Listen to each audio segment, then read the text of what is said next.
Good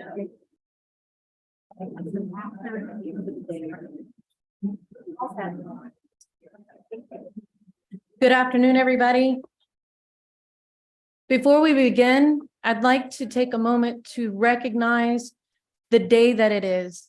Today is 9/11, and I would like for all of us to take a few moments and reflect on 9/11, 2001, as well as 9/11, 2012. And let's remember our heroes. Let's remember those that were slain. Let's remember the families that all lost somebody in that. And let's also remember how our nation came together united during that time. And let's try to find it within ourselves to be respectful to one another and unite yet once again. And let's not allow the memory of those that perished in this nation to be in vain. I'd like to call the meeting to order at this time. And item B, adoption of the agenda. I move to adopt the agenda with the following changes. 5A, as one of the originators, I would like to change the word action to information. I have two motions. 5B and 5C. I move to send agenda items 5B and 5C back to policy committee. We can only entertain one motion at a time. What's the first motion? My first one was not a motion. I am an originator of 5A, and I asked to change the word from action to information. Oh, and Ms. Robertson, to help, you can just list them all in the same motion if you want. 5A, change the word action to information. 5B and 5C and 5E. My two motions, 5B and 5C. I move to send agenda items 5B and 5C back to the policy committee. Second.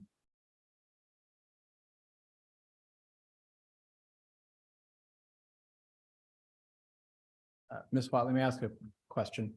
Sure.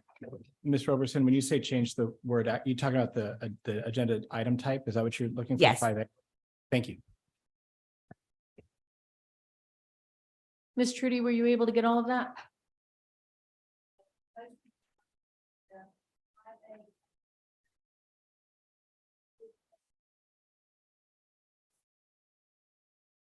And I will make my second motion once we have discussion.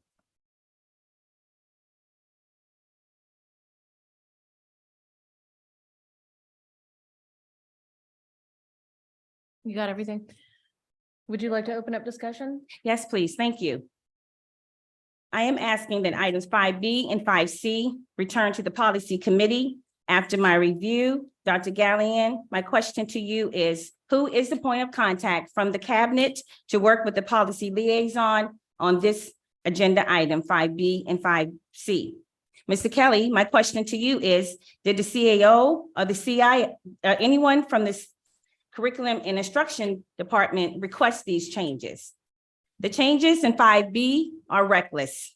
State standards were deleted and language that are not in compliance with federal laws were added. You cannot have fee-based programs in Title I schools in policy. Secondly, policy changes should follow a policy change schedule. We should not make it best practice to make reactive policy changes.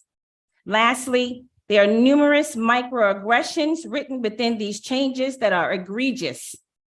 It appears that these changes are unilateral and was not the work of this curriculum and instruction department. Therefore, I ask that these policies go back and be properly vetted.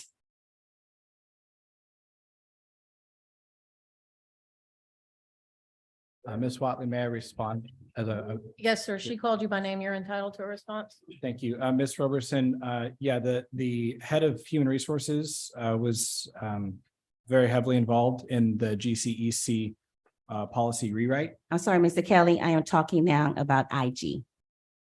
Oh, I'm sorry, you said B and C, right? Yeah. 5B and 5B. Okay. So 5B, the HR related policy, the head of HR was instrumental in the language in that one. In policy IG, the background answers the question that you asked, but the change is undoing a policy rewrite that was done previously and rolls it back to the original language before the change in June of 22. Did someone from the Curriculum and Instruction Department work with Mr. Kelly on this policy? I also would like to remind the timekeeper to please keep time. Mr. Kelly, may I? We did not directly work with Mr. Kelly on this policy. My curriculum and instruction director, Dr. Davis, did provide a list of names that made application to the Health Advisory Committee. But we didn't collaborate or work directly with Mr. Kelly on this.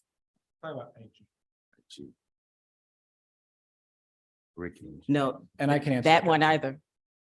No, the answer, that's a no for that as well. We didn't work with Mr. Kelly on these policies. That's correct. Okay, that is not, I am the Region 2 Director for Charleston County Schools. I just attended the school law conference, which Board Chair McKinney and Attorney Tanya Hampton. We have to make use best practices. You do not change policy, especially curriculum and instruction policy in the middle of the school year. These policies affect different departments. We cannot go in any time. Here is a schedule of when policies and best practices are supposed to be changed. Policies should be changed in May and June. Therefore, having it ready for when kids come to school, not in the middle of the school year.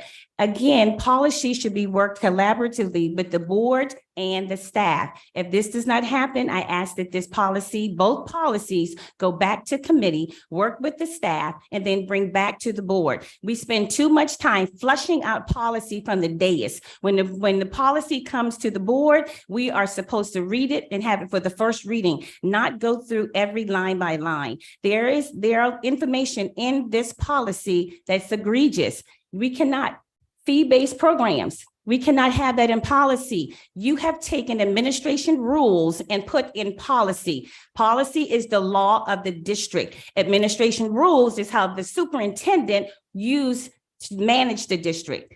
You have combined administration rules and policy. This is not our job as the board to change policy at a whim. We have to start practicing best practice as a board.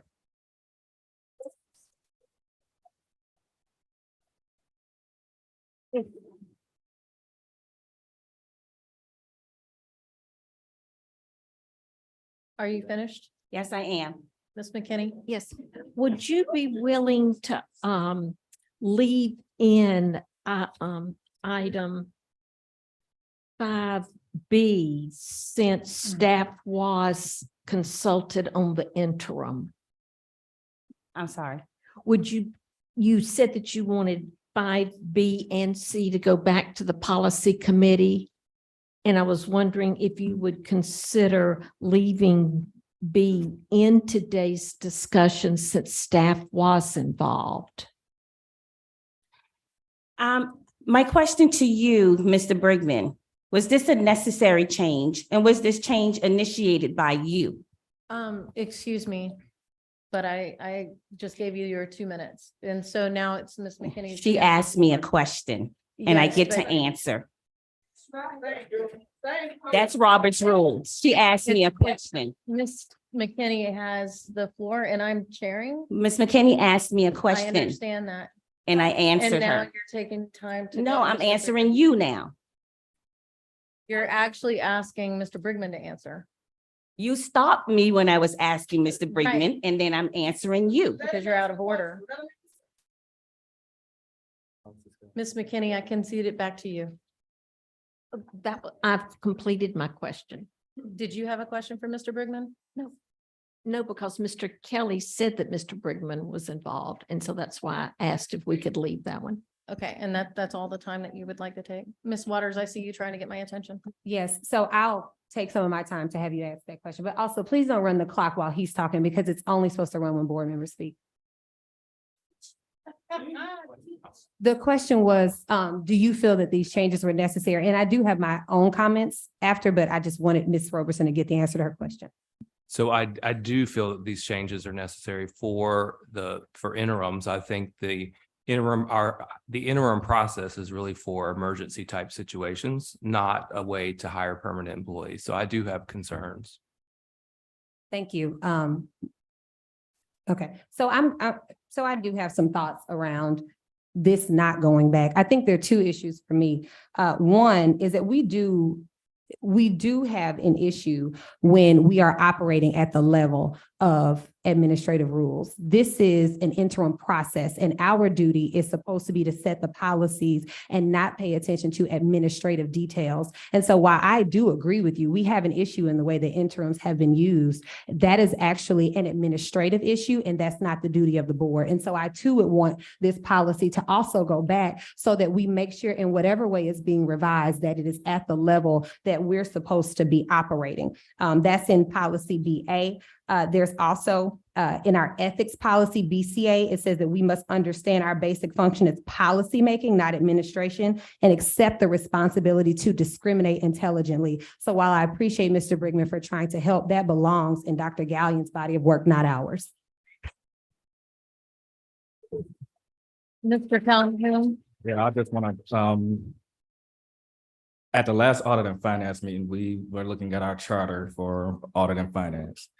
Instead of bringing it as an action for today or for the board, I said, all right, let's get it back out. So even if we don't change this back over to being an other business, back to the policy committee, can we just change this over to an information item so we can actually look at it first without having to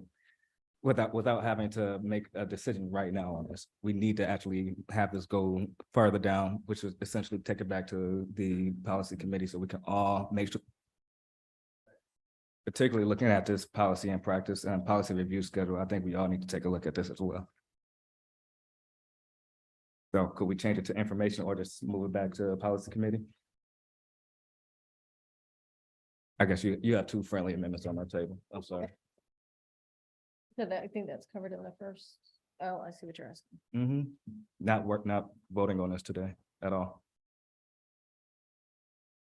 Madam Chair, Are you finished? Do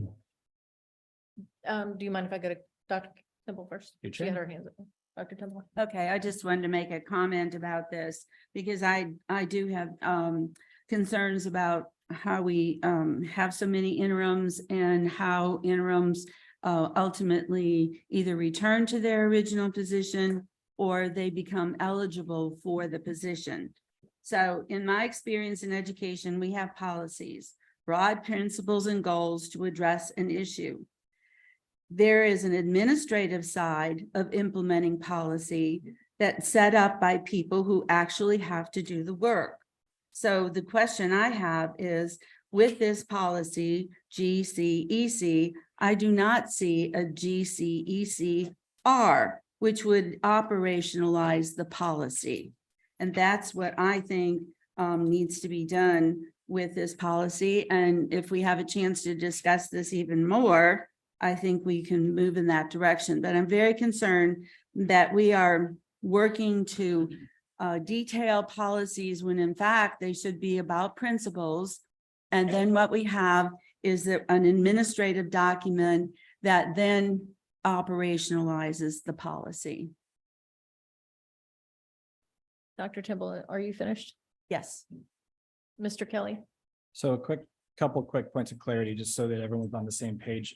The policy IG was originally adopted back in 2001, was amended in 2005 and sat in place from 2005 to 22 of June. So if there were federal law violations, as was previously stated, those were in place for something like 18 years. And so if those exist, then we absolutely should address them. However, the policy IG as it currently reads was not written by a group of educators. So this tries to roll back the previous mistake that was made, in my opinion, on in June of 22, to the way it was beforehand. Secondly, on the issue of administrative rule, Dr. Temple, fully agree with you on that. However, it's not my role to write administrative.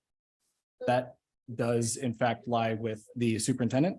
So as the policy liaison, I help to craft policy, working with other folks who are interested, which is what the interim policy does. Then the superintendent can take that policy and apply an administrative rule to that if they so choose. As a closing point, I believe a lot of this discussion we're having belongs in item 5 in our agenda rather than in adoption of the agenda itself. I agree. Well, since So a you called my name about policy IG, Dr. Temple, I would just ask you allow the chair to call back on you, please. Go ahead. thank you. Ms. Waters actually was catching my attention, but please go ahead. Thank you. The one thing that I would, wait, Go I ahead, went back to Courtney. her. okay. Oh, you I'm to you confused. and then I. can That's speak. why I'm pointing it out, Okay. so we maintain order. All right. Thank you. So who has I permission to went back speak? to Ms. Temple. I just wanted to remind her. Dr. Temple. Okay. All right. So now we brought up policy IG.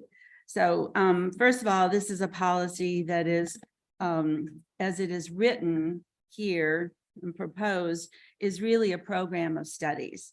And I just want to say that I have personal experience of working over 20 years with curricula for science, math, comprehensive health, and technology at the district and the school level. It has worked well for the curriculum specialists to create a task force to follow all of these practices as is outlined in policy IGR.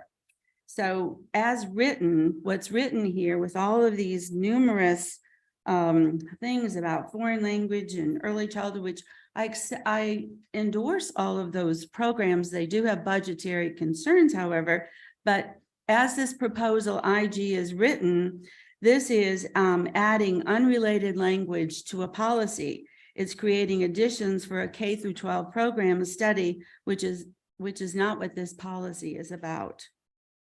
So this would send it back to Mr. Kelly, and then I'll come to you, Ms. Waters. I have nothing further to add. The point, well, that's not true. The point of committee of the whole is to discuss all of these items. So it should be on the agenda for us to discuss at the appropriate time. And the one comment that I would make about that is because it's on there for action is really the problem. It's not just there for discussion. If it gets through today, then we could actually vote it into policy next week. And so, or 2 weeks from now. So if you all choose to advance it, I would ask that you also consider making them information and not action, because we have not had any chance to discuss these policies. And on one of them in particular, the staff hasn't even engaged. And another, I think a separate conversation needs to be had about the level at which the policy is being written. Level, I'm not sure. Yeah, just that I think that the interim piece is more of an administrative rule than it is a policy. And so that's also, so the issue is really, I'm fine with the discussion, but I don't think this should be action today at all because it's so premature. So the action, I would remind everybody, please maintain order. This is our business meeting. Thank you. Mr. Kelly, so the action, as I've written this is, this is the only warning I'm going to give. If we can't maintain order, I'll recess and we'll reconvene in the back. so the Mr. point, Kelly.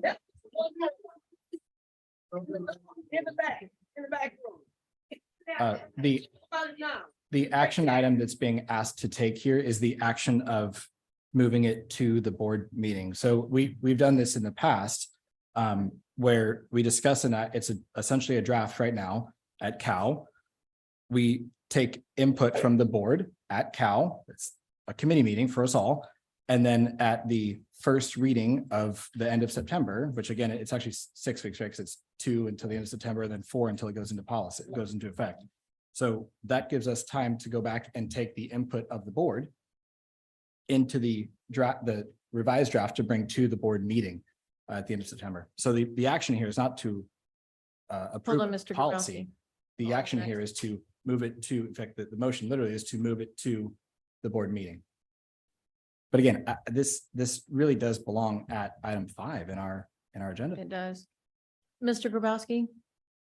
I think we should just move on with the agenda, but I do agree with Ms. Waters, as Mr. Calhoun did state. You know, we've been working on the charter for quite some time. It's been an action item, and we've moved it to information for, basically the same arguments. We've had an awful lot of input, but you need to discuss it. So I am open, but I think we need to move on and then discuss it. And then we can take the decision as to whether it really needs to be an action item or an information. My motion. Ms. Bailey? We just move this along to information.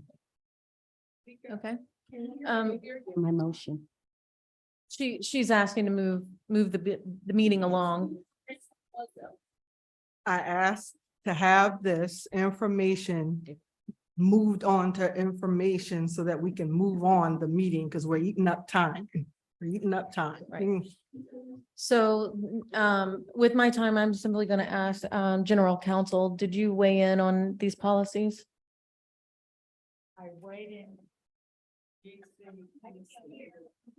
I did not weigh in. Okay, I would have bought them. then we will call for the question. I offer a friendly amendment to move B and C as information as opposed to action.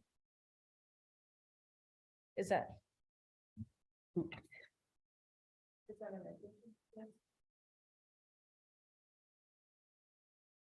Yes, I said 5B and 5C be moved as information as opposed to action. Well, I think I have to accept it. It's She my has to motion. accept it. Right. Let me just say, the discussion is because I asked it to go back to committee. That's why we are in discussion. What is this? Are you, No, there's a, that's what I'm pointing is out. it? I'm asking you to read this and ask, is it right?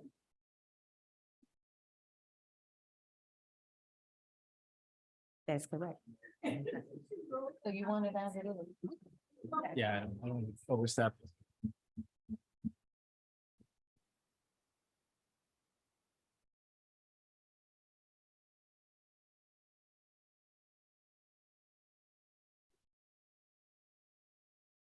Ms. Waters, are we good to go? Well, I just explained to her that we were waiting for Ms. Roberson to accept, so there may be a different motion in this many. But She's she's trying to saying get that's, your this is attention. how she wants it written. Oh, is that what happened? Okay, in the meantime, yeah.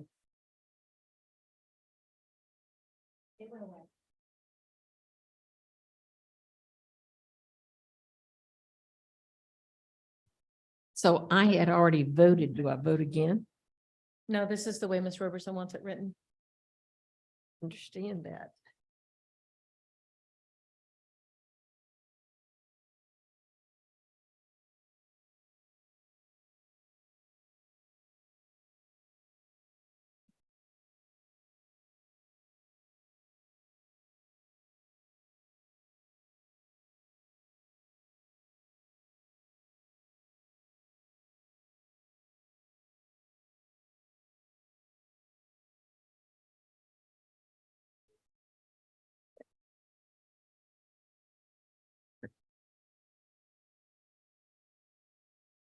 Ms. Trudy, I had hit to change my vote and it went away. Can't change your vote. Motion carried. I hit change of vote. I need to read it again. We don't. It would still pass. It would be 5-4. I would like to. I want my vote to be accurate. Yes, please. Well- I'd like to bring it back. Yes, please. General Counsel, could you please weigh in on this? You tried to push it. I did. I before, hit the called red. out. I hit the red to change Yeah. vote and it went And now forward you bring anyways. Votes.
Okay, the motion carries. Yes, Ms. Waters? I have a question.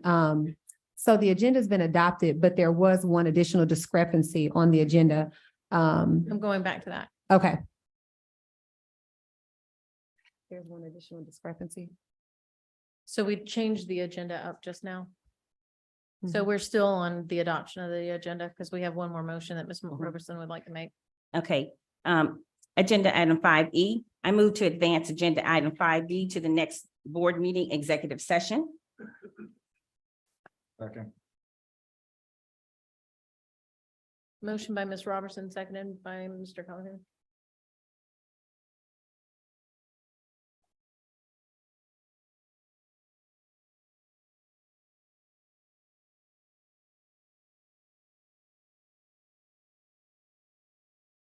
Discussion.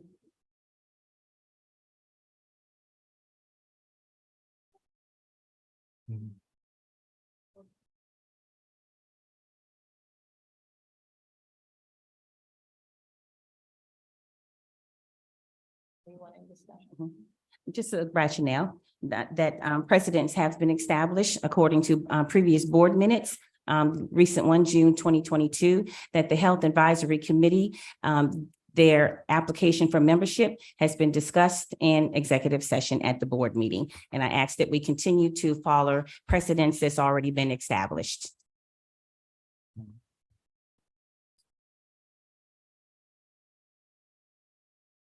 Madam Chair, Yes, ma'am.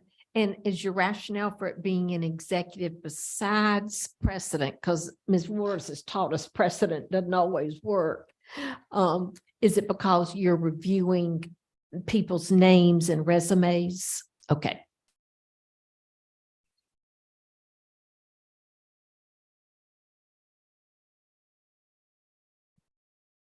Ms. Robertson, would you like to open up the discussion? That's it. Just simply to discuss it in executive session? Right, because we are reviewing names, resumes, and that's the way we normally handle situations like that. Does anyone else have anything they would like to add?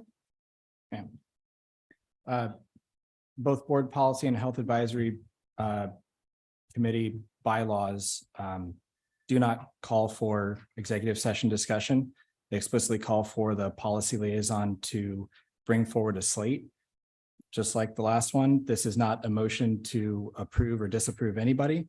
This is to add an agenda item to our Board of Trustees meeting for this coming month. So essentially, it's the motion.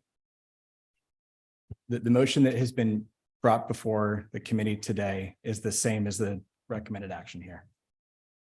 Ms. Waters? Yes, and just to clarify, this one is not meant in any way to just disagree for the sake of disagreeing. It's really to protect, but really, it's just to protect the reputation, privacy of the folks who applied so that we could speak freely, because the list is public, but any thoughts we might have about the backgrounds of these individuals, we don't really want to call them into open session because they're private citizens. And it was handled this way the last time. And I think as long as the list, what part of town and what their category is available to the public, that's good. But then we might save them some ridicule that they might not want to experience in public. Does anyone else have anything to add? I'll only add a little bit of background. We discussed this particular item, myself and Mr. Kelly, along with General Counsel, about how to best proceed. Because their bylaws call for their term to begin in August and people were beginning to email about wondering about their application. So we weren't real sure. And I even tried to go back and look at previous board meetings about how to handle it. That's why you're seeing it today rather than just on the regular board meeting. So, because policy states that things are supposed to come through the committee of the whole before they go. So we're just trying to be proper and in order.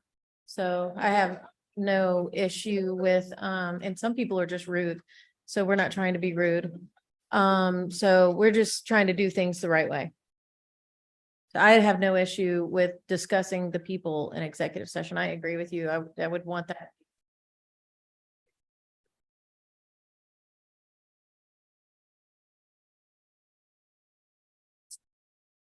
Chairman. So I have a question is, as it stands, we could make the motion and then when we have the agenda meeting, we could add it to the executive session versus the open session right. agenda and then leave this as is. Right. Is that satisfactory? This motion is simply to move it to the board meeting and Executive and I session. can make when note. we go to the agenda meeting for the board meeting, we'll make sure it's an executive session. That's what she's saying. Yes. I think we should firm it up right now. Okay. Mr. Kelly, would you accept a friendly amendment to your motion? That is my motion. We're not on section 5 yet. There's been no motion made. in But this regard to the motion is statute. now on the floor. So Ms. Roberson's motion is now on the floor. There's been. What he's saying is that you're asking for him to amend his motion that is later on in the agenda. So we can vote on your motion. But we can't change the motion here on this section yet, is what he is. Am I understanding you correctly? You mind if I address Ms. Roberson? Sure. Ms. Roberson, if you'd be willing to withdraw your motion, when we get to item 5E, I will make the motion that the details of the Health Advisory Committee appointments be discussed in executive session for the board meeting of, I think it's 26 September, whatever the date is. Because that was the intent anyhow. So we want the same thing here. Okay, I'll withdraw my motion. Thank you. So now the motion is to I move to adopt the agenda as amended.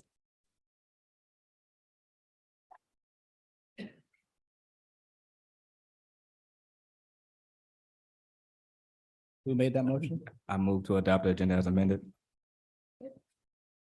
Made by Mr. Calhoun, seconded by Ms. Waters.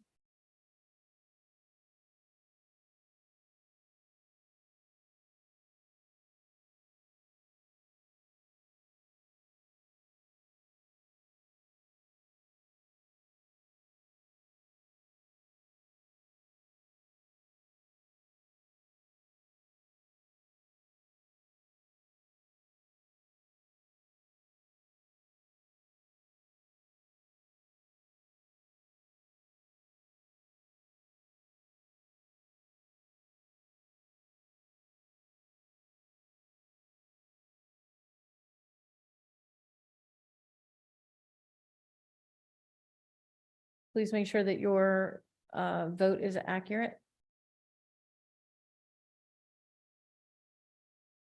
And the motion carries.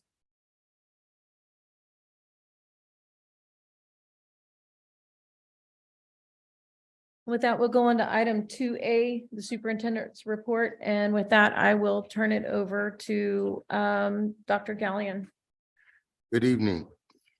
I am excited to share these scores with you this evening. We're going to have our academic team who have been working very diligently to get all this information together, and it's just kudos to the work that they did the past year. So we really are excited to be able to share that with the public today. Good afternoon, everyone. So today is our first public opportunity to share widely the results of the state assessment SE Ready.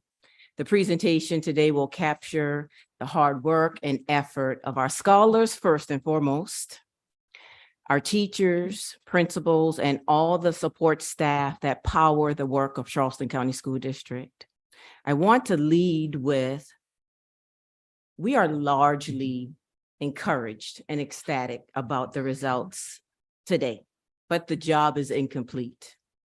There's work to be done.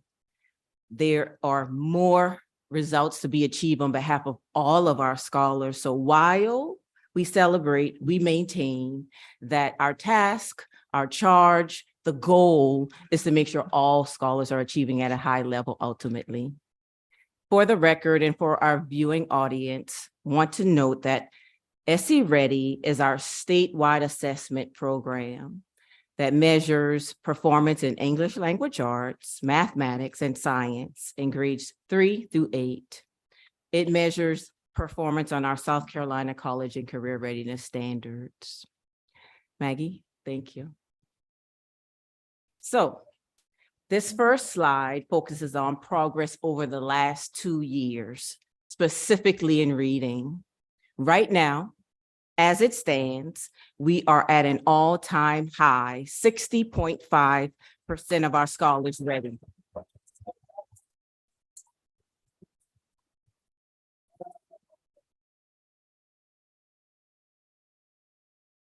Yes, with our goals and Vision 2027, we've intentionally focused on reading. As such, we've expanded, we've done a few things really well in expanding our early learning programs.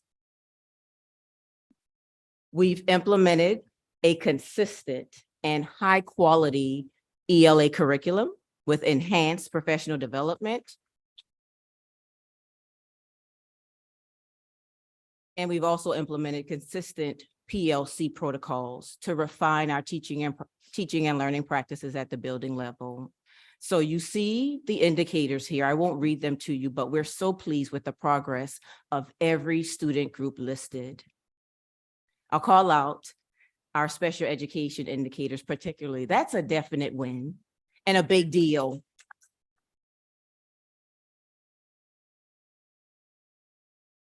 Okay, Beverly Filthy not paying attention to me.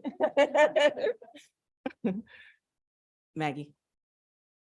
So on this slide, you can see some of the strategies we've implemented during the height of the pandemic and post-pandemic. We fully believe that CCSD's commitment to opening schools fully for in-person instruction 5 days a week back in August 2020, while the rest of the state and country remain virtual is a large part of our success. And so I believe in honoring the people who came before me and those whose shoulder we stand on. So I want to take just a moment to thank the board from 2020, of which Ms. Courtney Waters was a part of, with trusting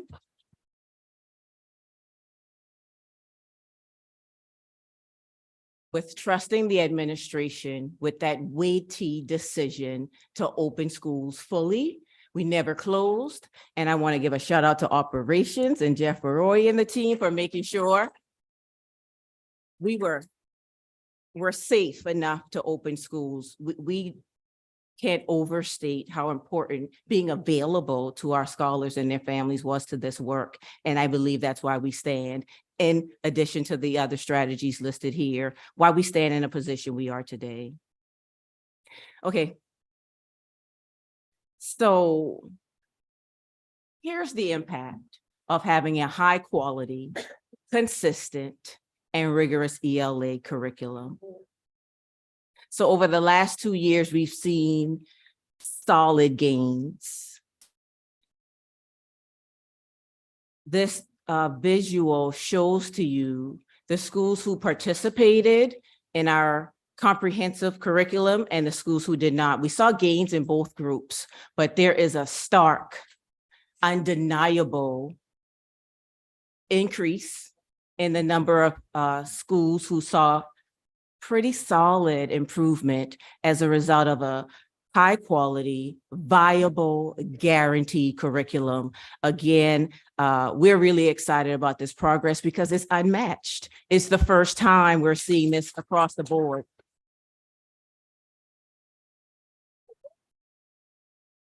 Maggie? So this slide provides an overview for you of how we performed as a district on SC Ready ELA in comparison to the goals we set for our strategic plan. As you can see, we not only met our goals, we outperformed expectations.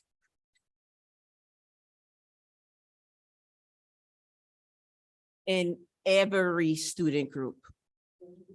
You might wonder how the targets were initially set. So we set our targets for our strategic plan based on baseline data. And the goal is always to reduce the number of students who are not ready, not meeting expectations. Here are some key highlights for this year's results. This being the highest overall proficiency since SC Ready was first administered in 2016. We also outdid ourselves by improving by 7.3 percentage points. That's big for us. We had 18 of our schools make double-digit gains overall. And all of our elementary and middle schools, grades 3 through 8, increased from the previous school year. In comparison to the state of South Carolina, we outperformed the state by 6.8 percentage points.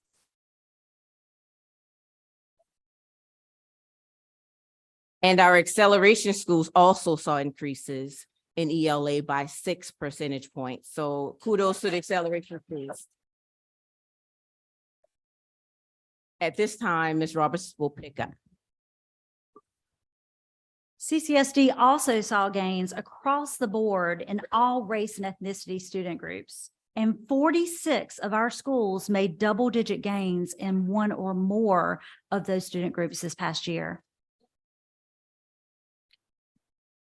Hey, Maggie. While we experience substantial increases in ELA, we also recognize achievement gaps among student groups and remain committed to narrowing these gaps. And even though our acceleration schools made gains, we'll continue a targeted focus on accelerated growth in our priority schools and on all learners who have not yet met or exceeded those grade level expectations. This particular slide provides a longitudinal view of ELA proficiency over the past few years. And as you can see, the 60.5% of students meeting proficiency that we're seeing this year is well above the 46.4% proficiency rate that we saw even prior to the pandemic.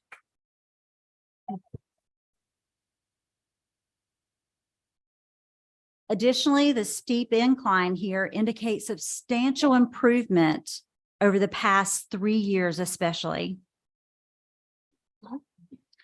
This graph shows the same information for race and ethnicity student groups over time. And as you can see here, all groups have increased quite significantly over those past 3 years. We see the same thing when we look at our pupils in poverty, multilingual learners, and our special education students, all showing increases, especially our pupils in poverty over the past 3 years.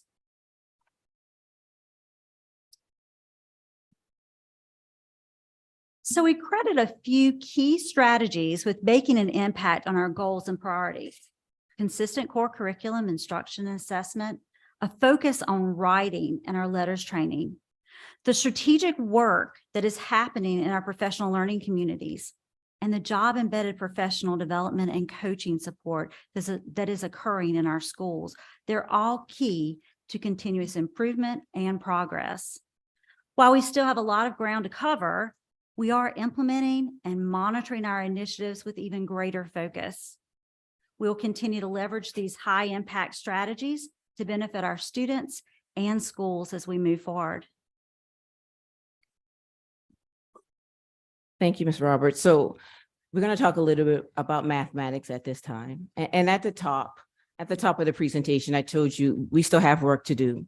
And math is an area where we know we have to shore up some of our practices. And so this slide provides some key highlights from spring SC Ready Mathematics. So as I mentioned, we did not perform as strongly as we wanted to in math and compared to reading, but we did outperform the state and saw an increase of 1.6 percentage points. We also achieved the highest overall proficiency that we've ever seen in the district with this administration of SC Ready.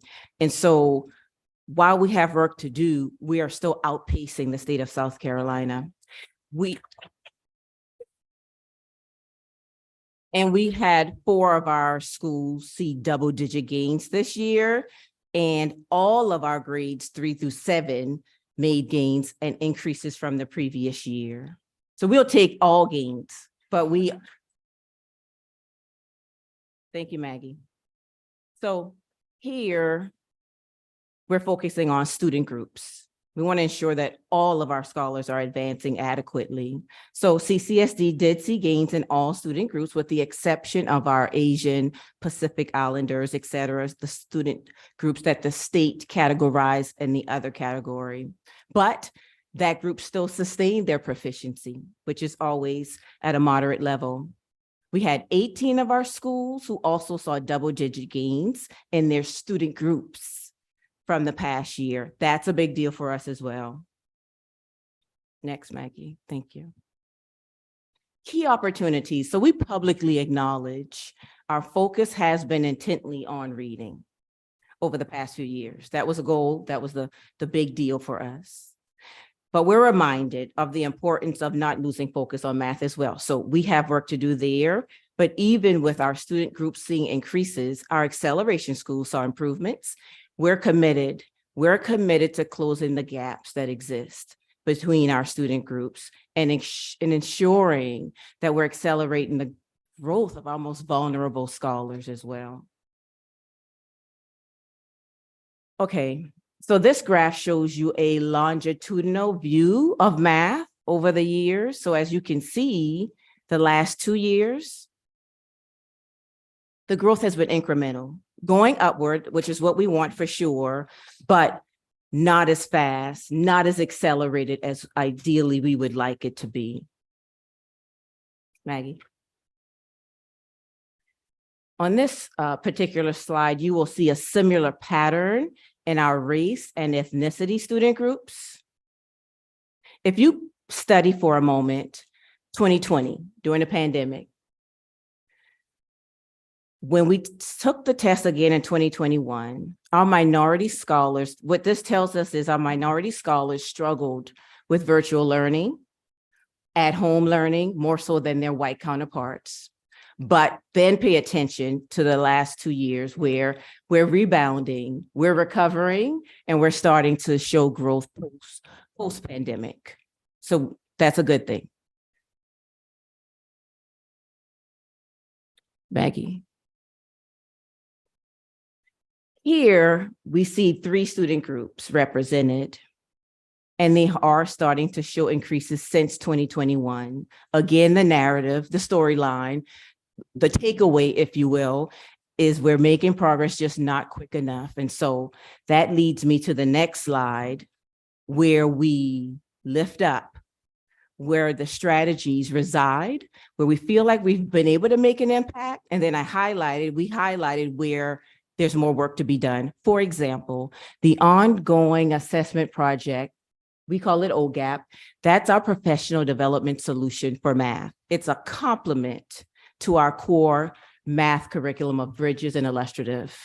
We've been rolling that out slow and steady, but what we've learned, Dr. Davis's team and I, we know we have to permeate the system more rapidly for teachers to acquire that training. So that's going to be a focus for us. And then we're at the point where we feel like we need to do a complete audit of our entire math programs, our curriculum, to shore up the gaps, to make sure that we're aligning core curriculum with instructional curriculum, with our intervention strategies. And so admittedly, we are not as strong in math as we are in reading, that the onus is on us to remedy that. Maggie, thank you. Oh, time for Buffy. So this slide provides some key highlights from this past year's SC Ready Science Administration. Overall proficiency in grades 4 and 6 combined saw a slight increase of 0.3 percentage points. 5 of our schools made double-digit gains overall in science, and we continue to outperform the state this past year by 7.3 percentage points. 19 of our schools saw double-digit gains in one or more of their student groups as well. While CCSD did score above the state by, again, 7.3 percentage points, we did see decreases in some of our student groups in grade 4 and in our acceleration schools as a whole. This tells us that a renewed focus on science is certainly warranted. This particular slide provides you with, again, that longitudinal view of SC Ready Science. This past year's percentage of students meeting and exceeding grade level standards is higher than what we have seen previously. And although we did experience a decline immediately after the pandemic, we are still seeing, again, incremental change after. This same pattern can be seen in our white and other student groups. And we did lose some ground in two or more of our race and ethnicity student groups this past year. Our Hispanic by 2.2 percentage points, and our Black African American student group by 1/10 of a point. We also saw improvements in our pupils in poverty and our special education students. However, we did see a slight drop in our multilingual learner student group as well. So our focus for the upcoming year will be to continue unpacking the new science standards in our PLCs. This work will also include providing support with resources such as updated curriculum maps, pacing guides, and comprehensive benchmarks, as well as our SC Ready aligned checkpoints. We'll also focus on providing job-embedded coaching and professional development. Additionally, we're transitioning away from a science kit rotation model in order to provide complete and consistent science kits for all of our schools. We believe that this will allow our teachers to collaborate more productively and provide more consistency with guaranteed learning experiences for all of our students. Okay, before I hand the floor to Dr. Gallion for his final slide, I'd like to wrap this segment the same way I started, by acknowledging the efforts of our scholars, our teachers, our principals, and our support staff. I'd also like to just take a minute to thank Dr. Gallion for creating the conditions that has allowed my team, our team, Anita and I, to focus on the work and to keep the main thing. So thank you for that.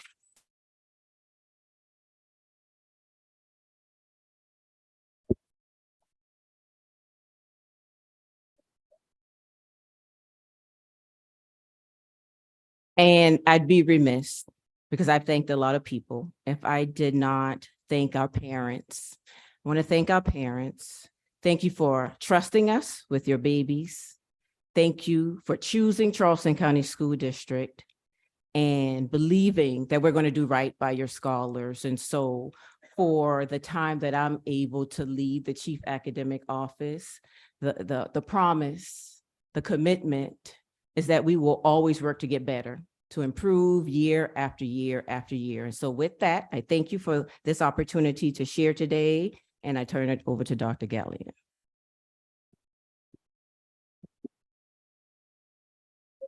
Thank you, Ms. Simmons. Thank you, Ms. Roberts.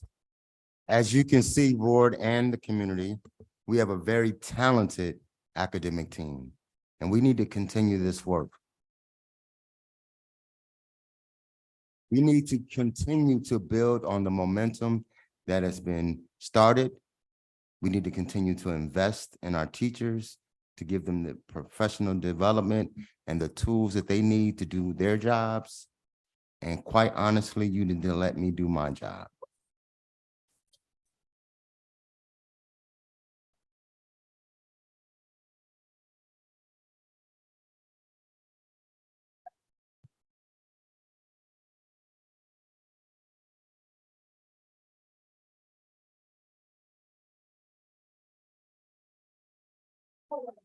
The last thing I want to share is that we have been working diligently since I've come into the district, trying to figure out how can we continue to invest in our teachers who are working diligently and who we must give the credit for this data, for the work that they've done. And as we've been trying to work on enhancing their lives with a bonus, we have been searching high and low where we can pull monies back from ESSER. And as we have gone through that analysis, we have come back to the board, as I promised the last meeting, that we will come back with a plan for how we can get to the goal.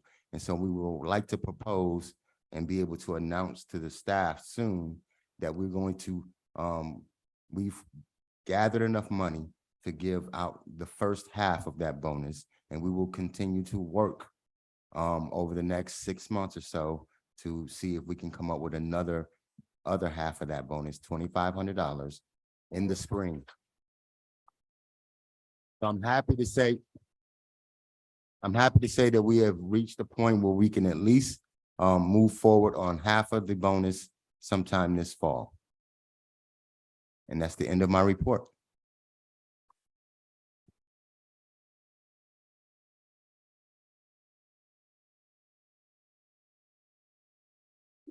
Thank you, everyone, for an excellent presentation. I'm going to open it up for discussion at this time. I'll start with Dr. Temple. Thank you very much. This is a historic moment for our school district to see the kind of gains that our administration, our central staff, our departments of curriculum and instruction, our assessment, our principals, our teachers, our students, our parents, our guardians. I mean, it takes a team effort of all of the people that I just mentioned to make this kind of commitment to our students. And I thank every single one of you who cares enough about our children to put them in our schools, trust them with our teachers, and support all of the people that are in place. And I would be remiss as a curriculum specialist if I didn't say that this alignment of curriculum, instruction, professional development, reflection on assessment, and the support of the instructional materials and resources, all of those pieces also have to be in place for success. And in this report, I see attention to all of those elements. And I'm just grateful for the work that everyone has done. Thank you so much. Ms. Ferguson. Thank you. Normally, I would speak extemporaneously, but I thought it befitting to write something so that I would not miss this opportunity. To our Chief Academic Officer, Michelle Simmons, and all who served with her, thank you. Thank you for staying the course and your determination to move the needle for so many of our deserving students in CCSD. Surely, this was not an easy task, but the unyielding commitment of many of our teachers, support staff, and administrators in providing high-quality education for our students should not go unnoticed. It is evident by the scores on the South Carolina Ready that we have made great progress. In the words of Dr. Martin Luther King, out of a mountain of despair, there is a stone of hope. Today is the stone of hope that you should be proud of, Ms. Simmons, a testament to the fact that our daily strives toward a better and brighter CCSD is not in vain.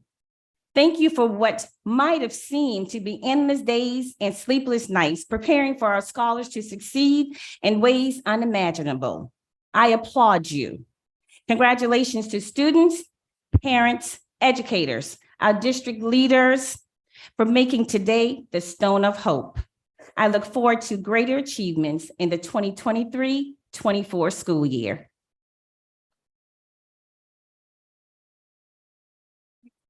Mr. Calhoun. I feel like Courtney over here. I'm over here crying. This is crazy. Don't come for me now. I know. Ooh. We're not where we need to be, but we are moving. And I appreciate you, Ms. Simmons. The team, the principals out here, I see all of y'all, Unleashed Sterno. Thank y'all for helping our kids get to where they need to be. I've been doubting whether I wanted to keep doing this, but seeing these numbers, they keep me going. So thank you.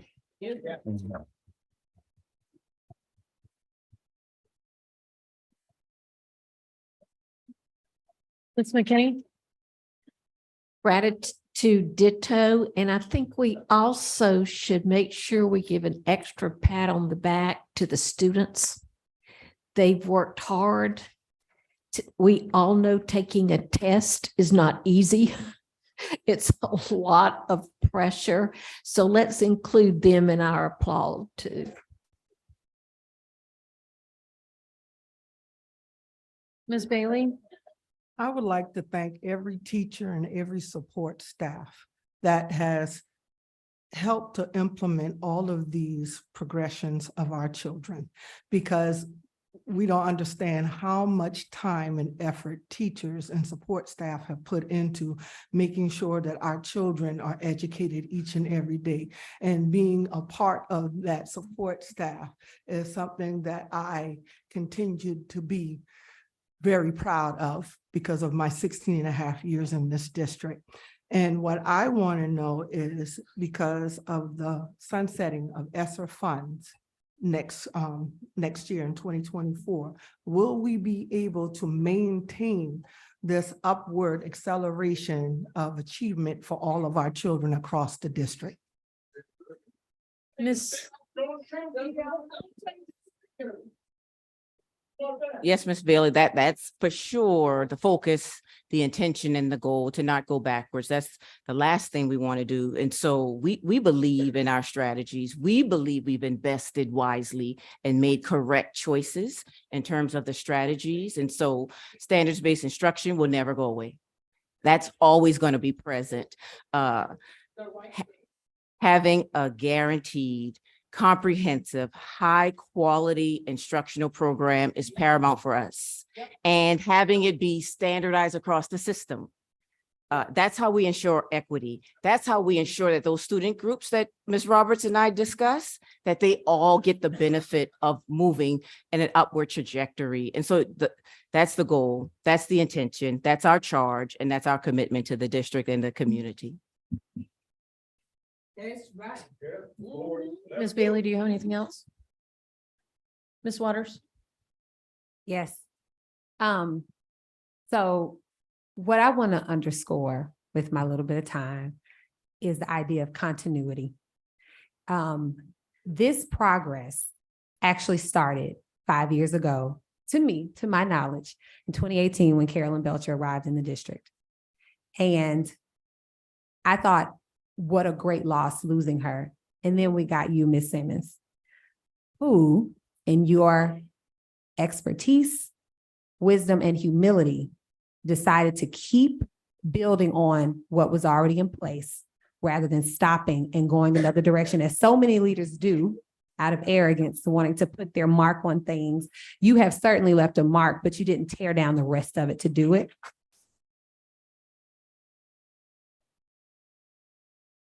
And that is the difference maker. And so I appreciate you. I appreciate you, Ms. Huggins. I appreciate you, Ms. Haynes, because if we don't move the lowest performing schools, as Ms. Haynes has done when she started building that Acceleration Schools program, we would not be here today.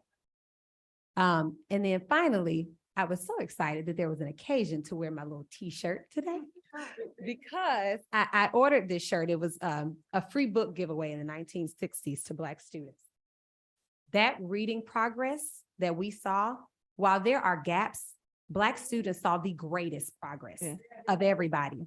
And that has never happened, because we've always gotten the last. We've always gotten the leftover. We've always been disregarded. And this district has made a commitment in its goals and guardrails. It has made a commitment in its teachers, and everybody supporting to support all students. especially those who have historically been left out. And so I want to thank you so much. And I'm not gonna cry because Mr. Calhoun already did it. Not for you, not for you. So I'm a hush, but just thank you, Thank because my you. baby is in this school district. Yes.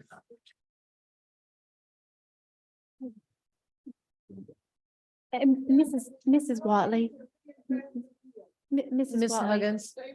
may I say, Mrs. Waters, thank you for those comments, and I really want to publicly thank Ms. Simmons as well. Ms. Huggins, we can't hear you. I'm sorry.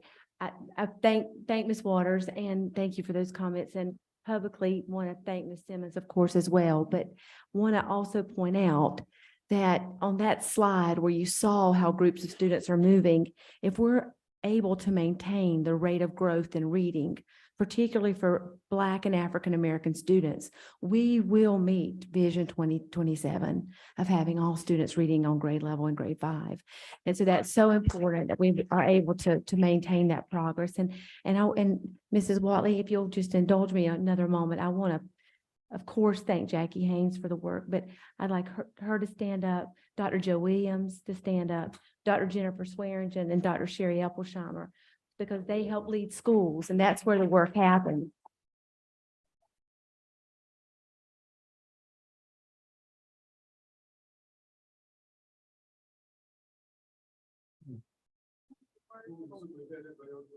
In the words of a wise mentor of mine, victory is and always will be in the classroom, and it's led by the people sitting behind us. So thank you again, Ms. Waters. Thank you, Ms. Huggins. Mr. Kelly? Echo all of the congratulations. This district has done, pardon. I echo all of the congratulations. This district has done phenomenal work, and both under Dr. Gallion and Mr. Kennedy's also in the room. He helped make it.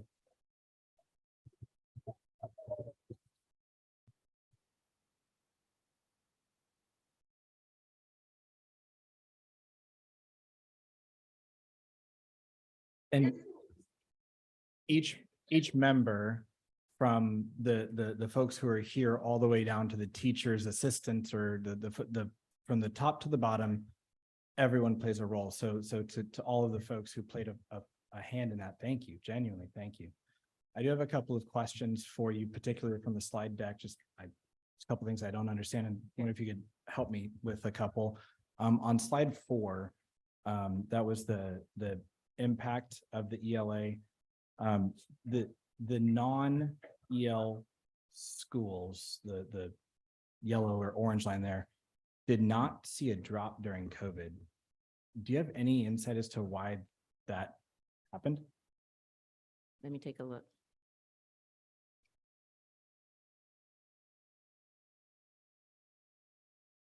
So it was kind of flatlined.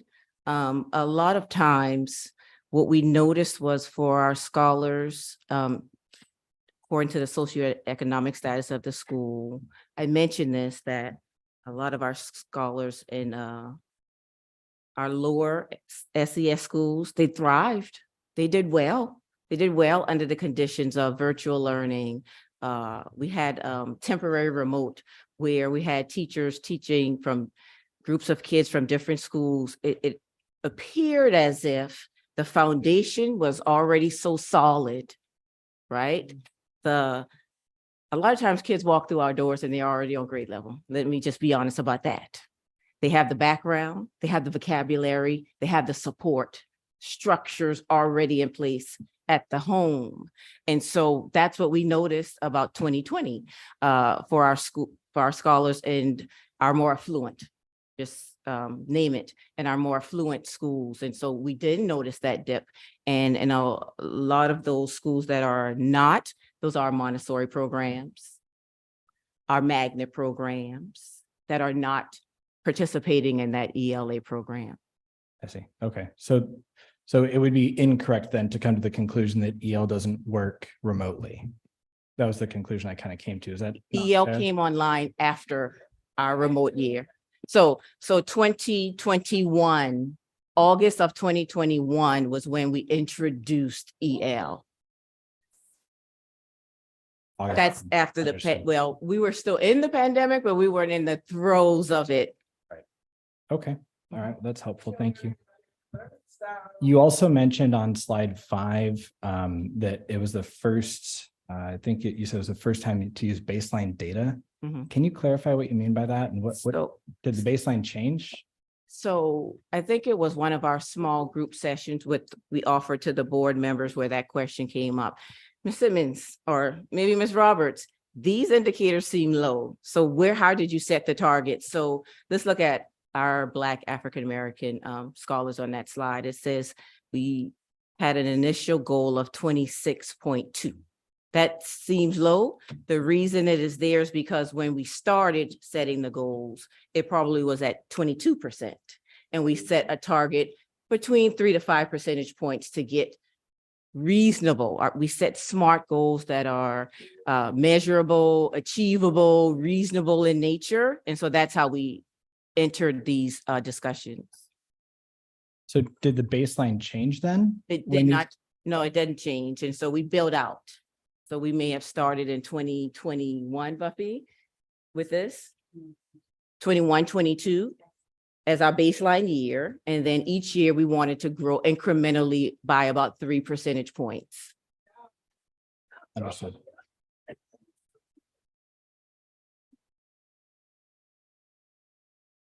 And we set those goals, Mr. Kelly, with the end goals in mind, right, Ms. Simmons? So we looked at where we knew we needed to get all students in order to be reading on grade level by grade 5.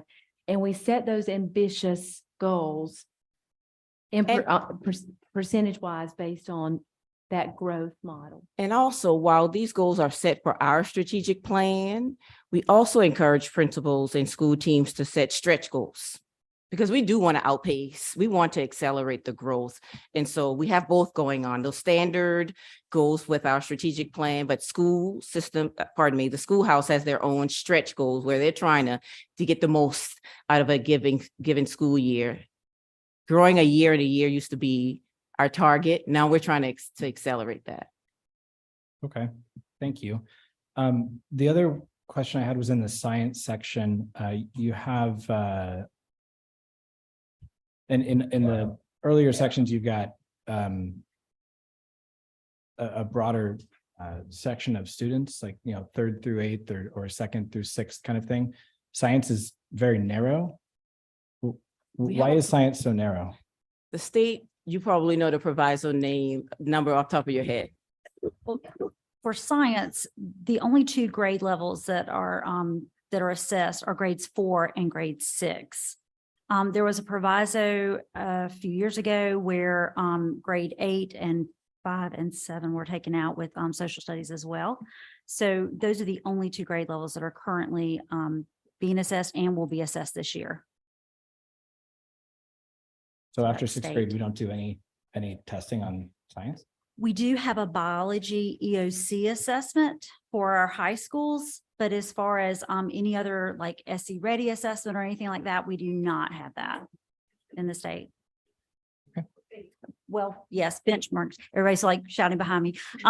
Yes, we do. We do our benchmarks to make sure that we're on track, but not a state assessment. And that's what I was referring to. Thank you, Beth. Mr. Grabowski?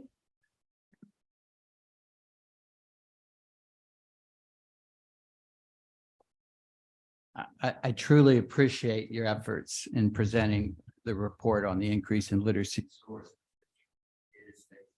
I'm especially amazed at special ed because we never talk about it. So my kudos. I mean, that is just incredible to see increases in that. So I hope that we put more resources. I am kind of concerned in the fact that, as Ms. Waters pointed out, we started to see increases in 2018 when we went to SE Ready's reading plan on the annual proficiency rate. And that was at a 3rd grade level. And I'm really kind of confused why we've switched to this 5th grade level as being our goals. Why aren't we focusing on 3rd grade? Because that's what the state wants us to do. The truth is, at every grade, kindergarten through 12th grade, we want scholars to be on grade level. So it was December of 2021. The leadership team assembled in North Charleston at the Chamber of Commerce building to talk about our investment moving forward, particularly using ESSER. We wanted to be able, at the end of ESSER, to be able to say, here's the result. Here's what our scholars did. And as a team, as a leadership team, we landed on literacy and we landed on grade 5 with the understanding that each successive year, we would be focused on grade level readiness for every scholar every year. And so while there is, I think, a reasonable debate about grade 3 or grade 5, the intention, the goal, the priority is for scholars to be on grade level every year.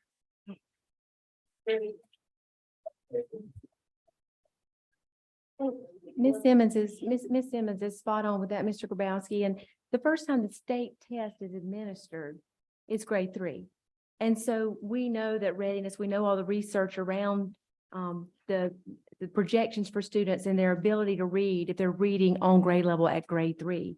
But because we have such limited tools to actually help us understand where kids are and get them to where we need to be, Ms. Simmons is spot on that we made an intentional effort to set a high bar for 5th grade students so that by the time the test is administered in grade 3, we have time to self-correct and make sure that there's a clear link between the core curriculum, instruction, and assessment so that we can intervene as needed between grades 3 through 5, because Dr. Williams will tell you, once students leave elementary school and go on to middle school, it becomes increasingly difficult, particularly kids of color, to get them back on track. So that's what our goals were really focused on.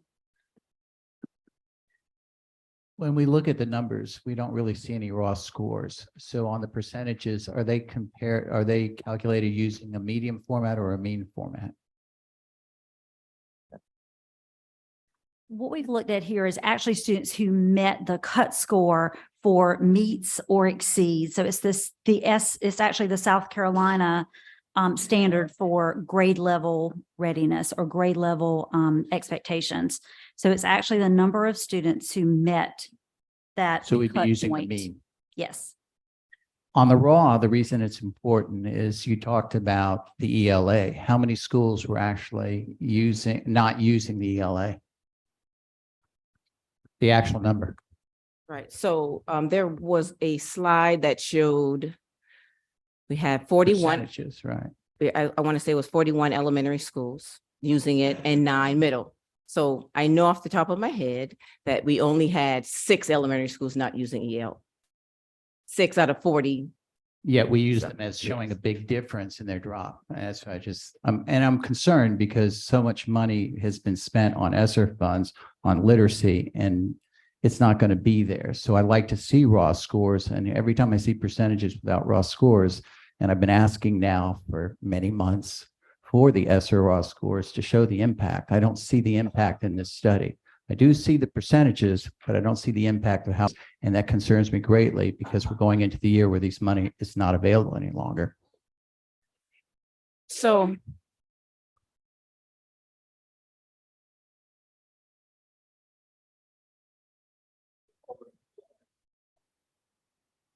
Mr. Grabowski, I'm going to probably take this offline to really get a handle on what you mean when you say raw scores. We don't typically provide student by student by student data because it's a FERPA issue, but I don't quite know if that's what you're referring to. So I think I want to just have a conversation with you about raw scores. I think what happens is the school report card really lays out how everything is laid out, how, it does demographics, it shows the schools and everything. And I think that's easily applied into what I'm asking for right now, is if you follow the school report card by the state. Yes, Anyway. so anybody in this room can go on the state website and find school by school data outcomes. And so that's not hidden. It's not hidden. Everybody can access that. And you can see by grade level how our scholars are performing in each respective building.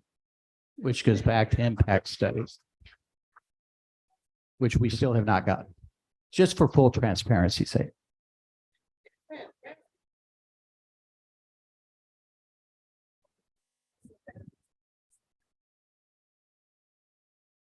I think it's really very important to note, I've talked to a lot of the principals and teachers with the PLCs and the execs of the PLCs. I mean, more, the crucial to recognize the in-person learning had a substantial influence on the rise in literacy scores. I mean, that's clear because you saw the angle was going up. It's been going up since 2018. It started as soon, and I agree with you that we opened up our schools. It started going up and was going up. There's a slight little boost, but when you look at the raw data and everything apply, was something that was naturally happening that directly is related to them being back in school. And I applaud the teachers because I think the teachers are really the sole reason that we're having literacy scores. I applaud parents too, and I definitely applaud our students.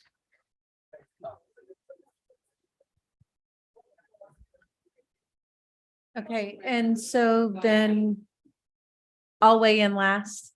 I just want to say, first and foremost, I absolutely got to credit the teachers for doing what they do and working with the kids and making sure that they're starting to get close to that goal and that line.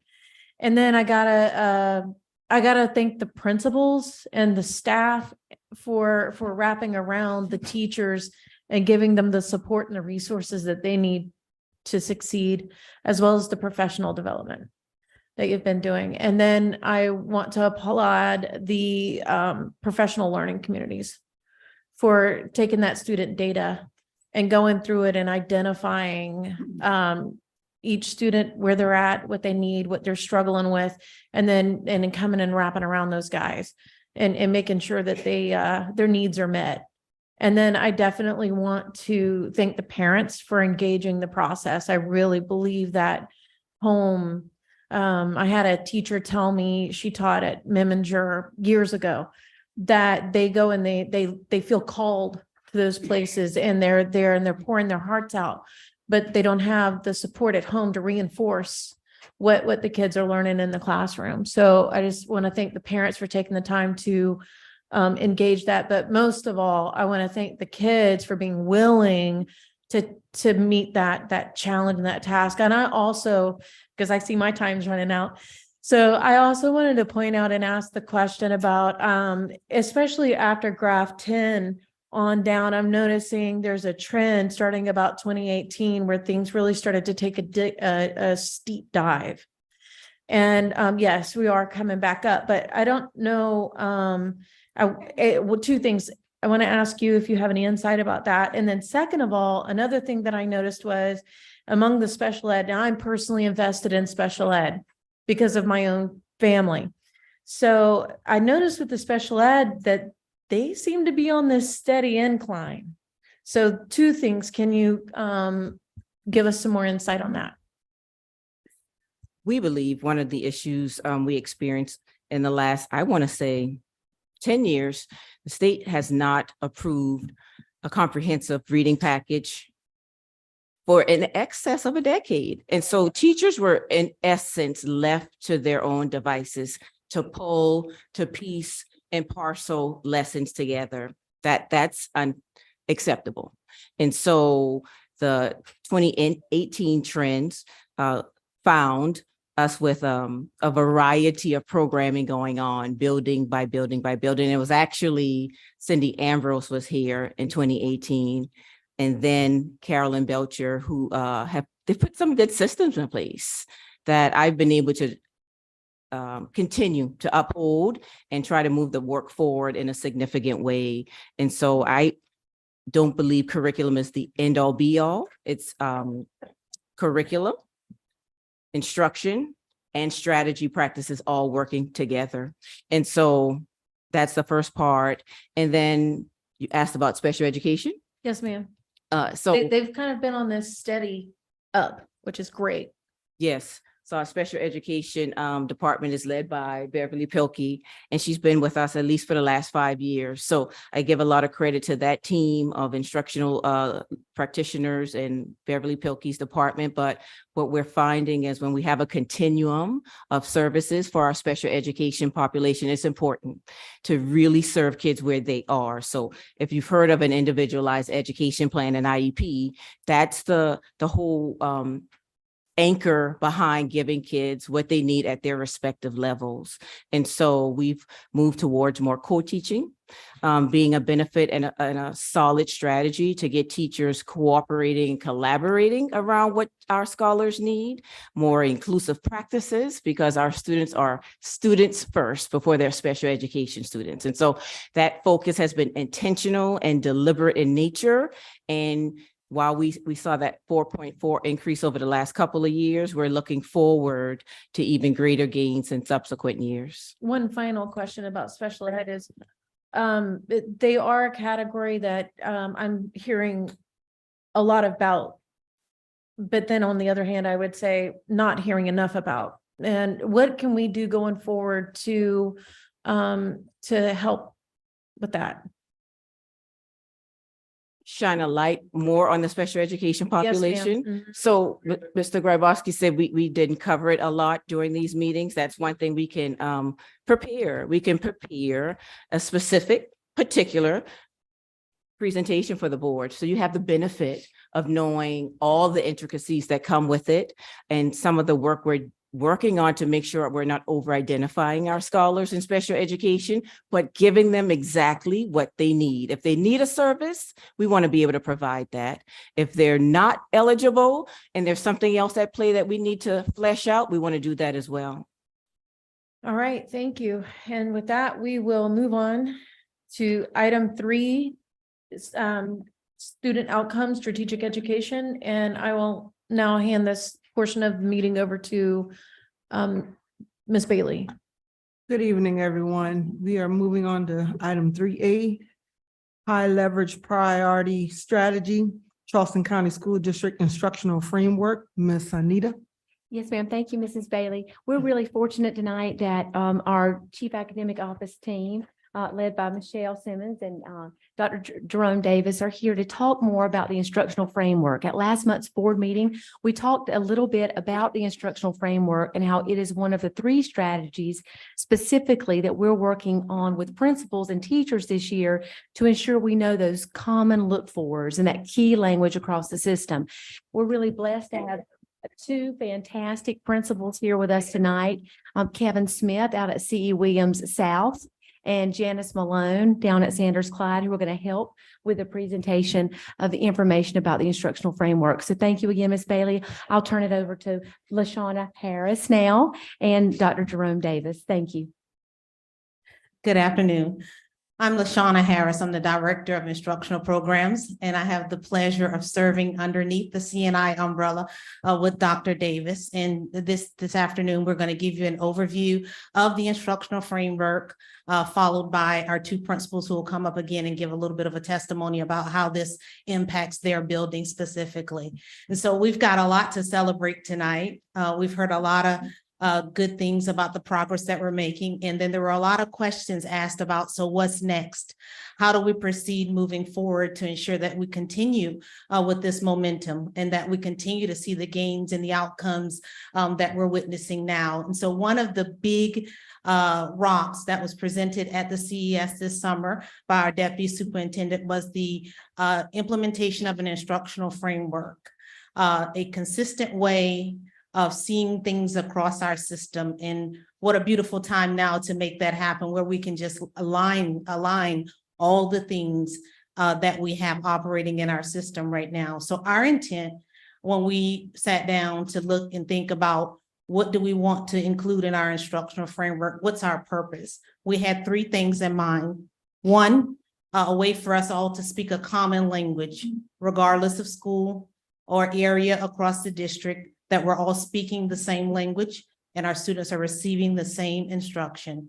The second, continuous improvement structure, a system in place where we can continuously progress monitor our students and track their progress throughout the school year. And then the third, alignment of resources.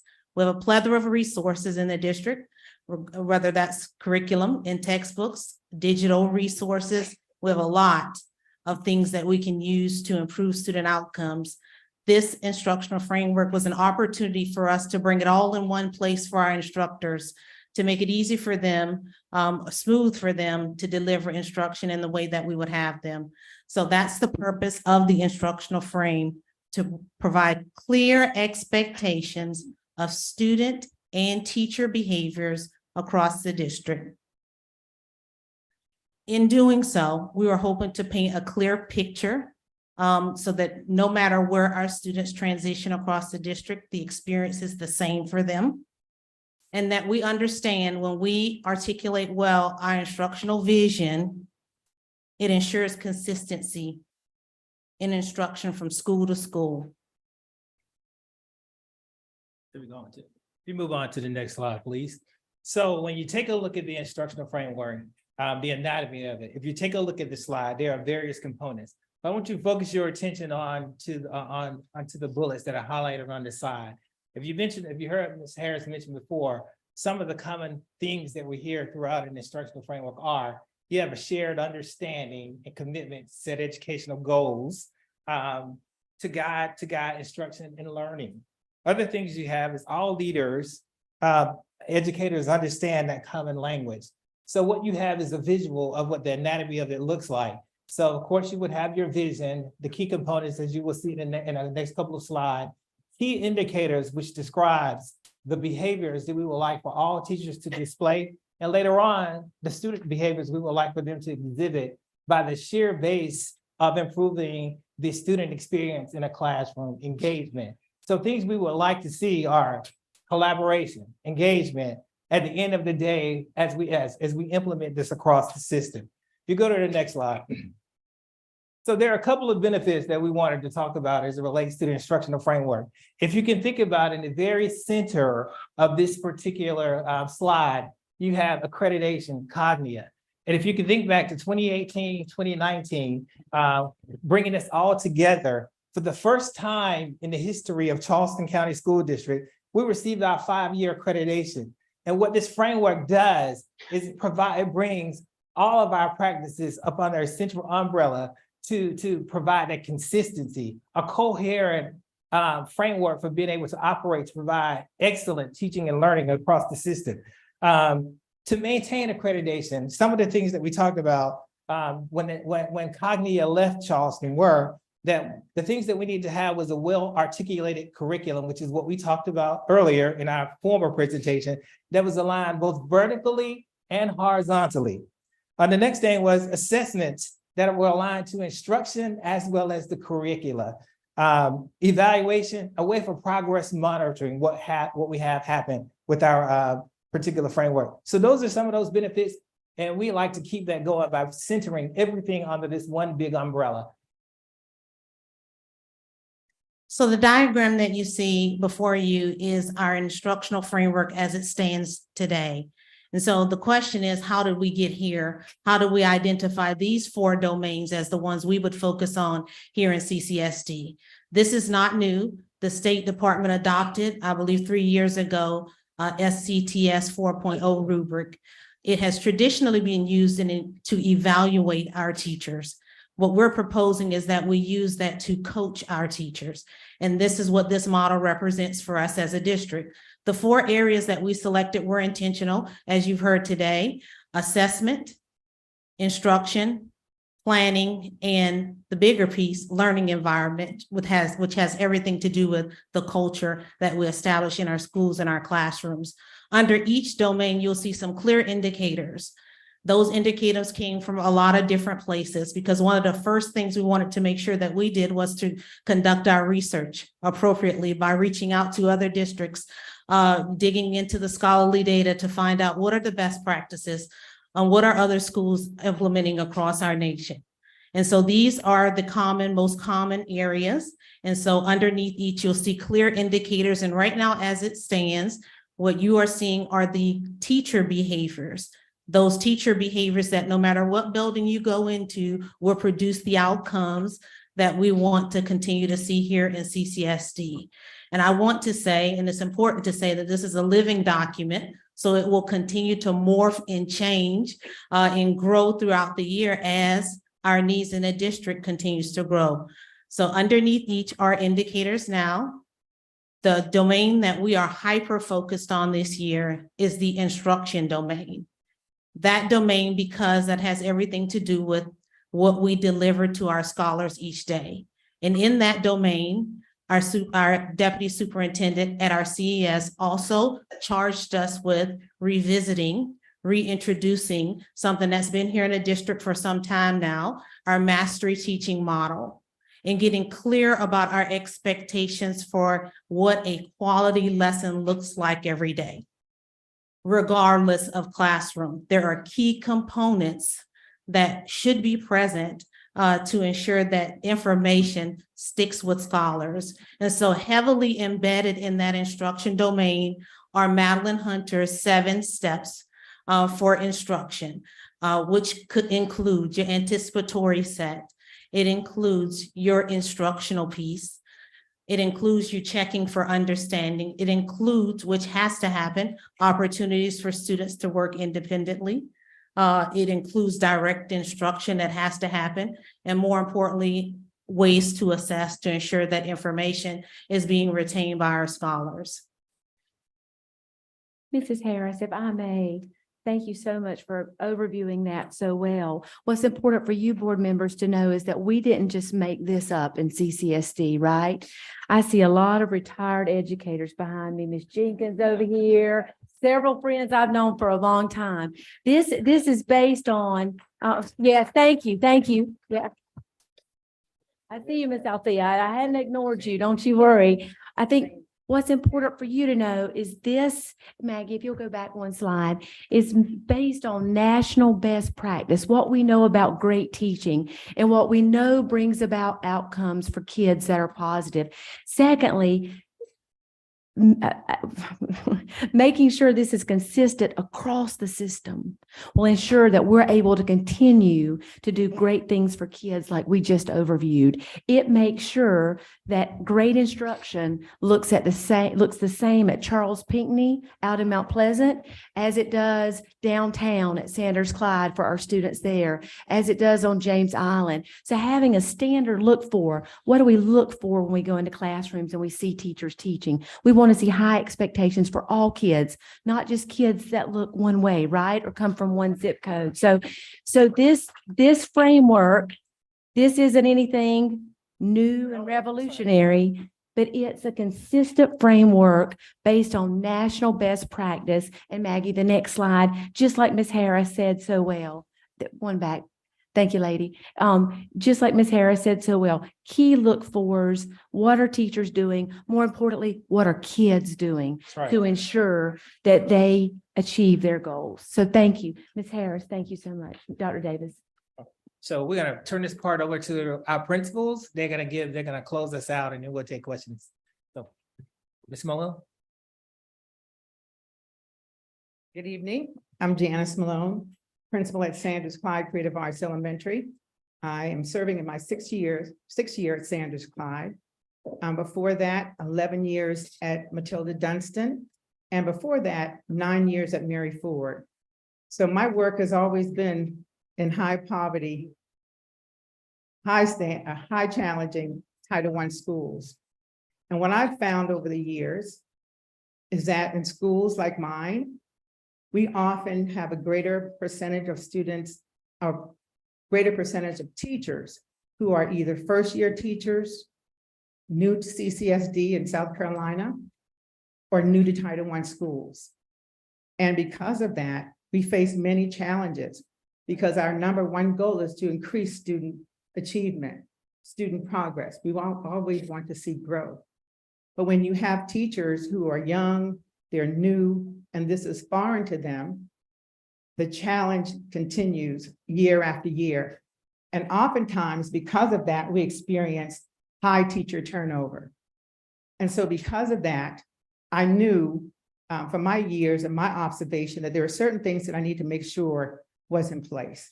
First, I had to make sure that I stabilized the learning environment. We had to set high expectations for our scholars, and our teachers had to believe that our students will rise to those high expectations. So we had routines, procedures in place. We had to establish a positive school environment, a school culture, where everyone would thrive. And so we had to stabilize it and again, hold everyone, teachers, administration, support staff, and making sure that our students understood that they are somebody, they will continue to grow, and that they will rise to those expectations for behavior. Once that happens, then I realized that oftentimes teachers are given what to teach. But what I found from my experience that teachers need to know how to teach, especially when they're young and they're new. And sometimes when there's no consistency, then there's hit and miss. Some years, some students succeed or are achieving or growing, and then some years they're not. And so what I found for me as a teacher myself, that Madeline Hunter does work. And so we looked at the I do, we do, you do model, the explicit direct instruction embedded in the mastery teaching model. And so giving teachers a structure was so important, understanding, especially in Title I schools, the explicit instruction has to be there. We have to build background knowledge. We have to do it because a lot of our students are coming in from unstructured, unstable environments. And so to expect them or to assume that they're going to come in prepared to learn is just so not true. And so we have to make sure that we're building the background knowledge, that we're modeling and that we're demonstrating, and we're doing this very explicitly. And then the guided practice is so important, that we have to make sure step by step that our students are able to perform. And then we have to provide immediate feedback and checking for understanding along the way before they get to, or before they are required to do the independent practice or the I do. Because a lot of times young teachers are surprised. What happened? Why didn't they get it? Well, this is a sure way to make sure that we're bringing more students along. So I really appreciate having the instructional framework, because with the instructional framework now, then we really had to look at the planning piece. We had to be very strategic, very intentional, very purposeful, and looking at data. We had to make sure that our teachers knew how to unpack the standards and that we're all on the same page when we're teaching those standards, how we're going to deliver those standards. Then we had to analyze student work, pull out students' work, and look at those who are proficient, those who are partially proficient, those who are least proficient, and then develop a plan, a reteach plan. What strategy are we now going to go back? So we're bringing more students along.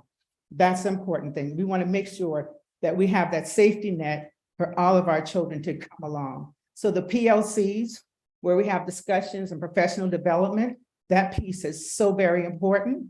The data-driven instructional part of those meetings, that's very important.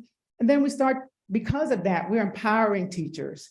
We're giving teachers the confidence to know that even in challenging schools like mine, that our students can succeed, and giving them the confidence in knowing that they can get results. So those pieces are very important. And then there's the assessment piece. So we're always looking at assessments, looking at what could we do differently, what could we do better, what could we do more to make sure that we're bringing more students along. And the instructional framework provides that consistency and the continuity from one school to another school to the next school across the district. So thank you.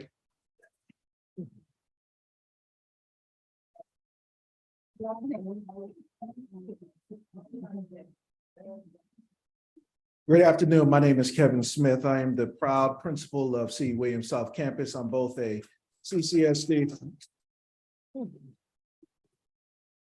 I'm a product of CCSD. My wife is a product of CCSD. My brother, my children, my mom, and my dad.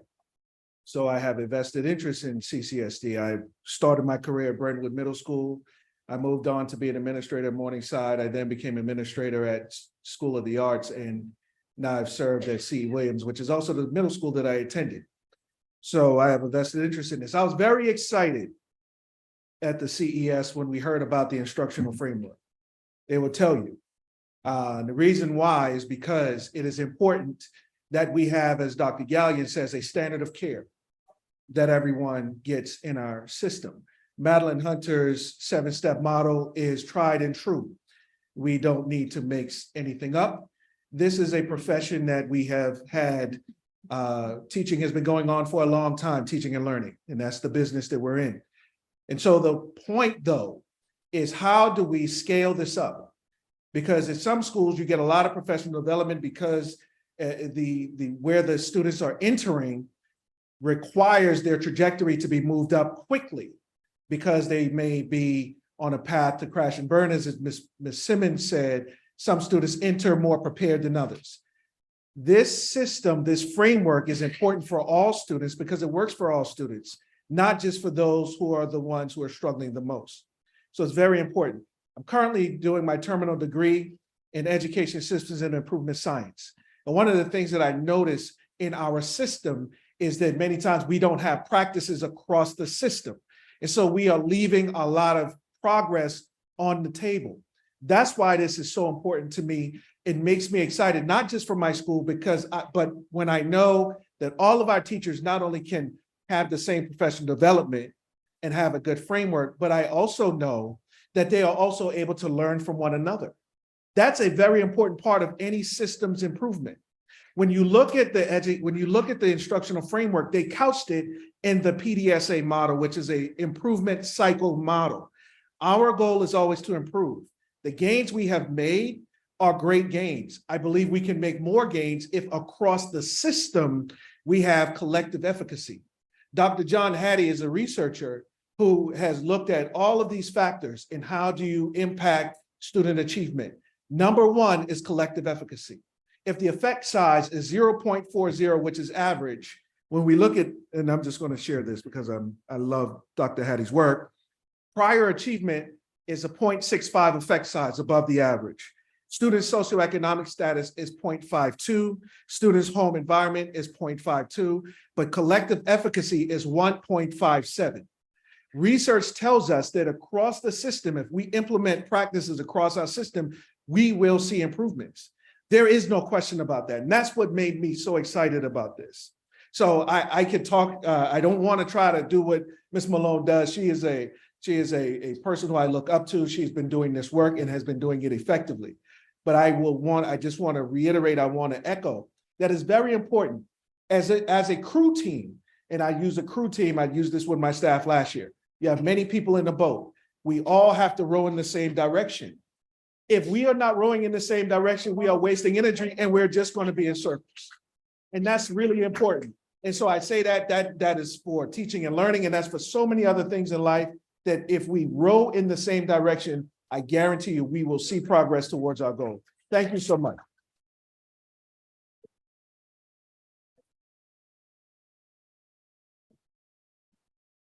So we really want to thank Janice and Kevin and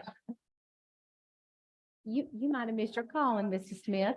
Nothing, we'll talk about that later. We really want to thank Ms. Malone and Mr. Smith for being here to talk about the impact of the instructional framework in the system. And so that you know, we're going to continue rowing the same way. We're going to continue focusing on literacy for all, math improvement, particularly around readiness for Algebra 1 as a gateway course, and college and career readiness. And the strategies that we're going to focus on the system, and you'll hear us talk about this all year. 1, the instructional framework. 2, professional learning communities led by Ms. Haynes, Dr. Williams, Dr. Swearingen, and Dr. Epplesheimer. And 3, building relationships with kids. Those are our 3 landmark strategies for the year, Mrs. Bailey, to go back to your question, to keep moving forward despite ESSER, this important work. Dr. Davis, Ms. Harris. Any questions you have, they're available. We'll Okay, start thank you. Thank you. Thank you, Ms. Bailey. We'll start down here with Mr. Grabowski. Ms. Malone and Mr. Smith, you are incredible examples of why our district is working. You are principals, and every principal I have met is of the quality of you. And my hat's off to you, because you just are an example to what our community needs. And I'm so proud of you. I think the PLC is phenomenal.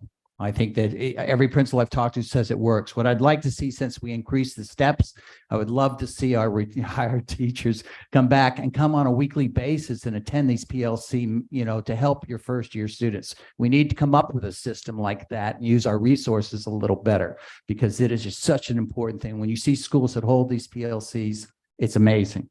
I'm a little concerned on the Cognia. Why are we not doing the state assessment? Because that's every year. And some of the best school districts in the state are doing that. Why are we using Cognia, which is once every 5 years? So that's layered, few reasons. So as you said, the state infrastructure is yearly. Our high schools would have to undertake that, and it's a weighty, heavy process. Our high schools would have to pursue that accreditation every year. Whereas if we did it as a collective, as a unit, as a team, as a district, we satisfy that for 5 years. And another big part of it is it's international. We want to set up our high school graduates, our high school scholars for the best chance at going to whatever college, university, or wherever they pursue post high school to be set up for success. And so we would be maybe 1 or 3 counties in the entire state not pursuing Cognia. And as one of the largest, the second largest in the state, I would venture to say that others look to us for the example. I would not have Charleston County be in the minority in terms of all the districts in South Carolina who are in line and who are aligned with Cognia, because it's high quality, it's grounded in continuous improvement. Mr. Smith just alluded to it, that when all of our systems align in a way that we're pursuing growth, improvement, and progress sustained over time, we find that as a benefit, and Cognia provides that. And so I am not at the high school level supervisor as Sherry Epplesheimer is, but I know that if each high school had to individually pursue accreditation year after year, that would be burdensome to them. So what you're saying, the Cognia is really just on the upper, it's the high school level, that we're really not going deep into it? No, sir. Cognia accreditates K through 12, the entire system. What I am saying, though, is high schools have to have that accreditation, and we don't want to set them up for having to pursue something that the system can wrap around them and do as a team. Well, I still would like to have more information Yes. onto the Yes. state system, so Yes. that we can look at it. And when is our membership up? I mean, when do we have to reapply for Cognia? What year are we on? We're at the point where we have to pursue Cognia because the initial accreditation was in 2018 and it lasts for 5 years. Is that a board decision, or is that something that comes on a recommendation from staff? So the last board of trustees supported us pursuing it. And so I want to say it's a partnership between the administration and the board. We're set up in position, we're poised to get started soon. We've already set up a training for the board in a couple of weeks. And so I'm hopeful that we can pursue it. And I've included a couple of briefs in the last few board briefs that just gives you a little bit more detail about the what, the why, the how, as it relates to Cognia. Well, I would just appreciate if we went into it, at least at the next presentation, have something a little more on that, because I know Lexington 1 doesn't use it. And I thought there were a couple other, I think there are more than 3 that are using the state process. And from talking to Department Ed, it does seem like the Department Ed is really on top of it. So there is no hole in finding a problem that they would have located within the yearly search versus every 5 years.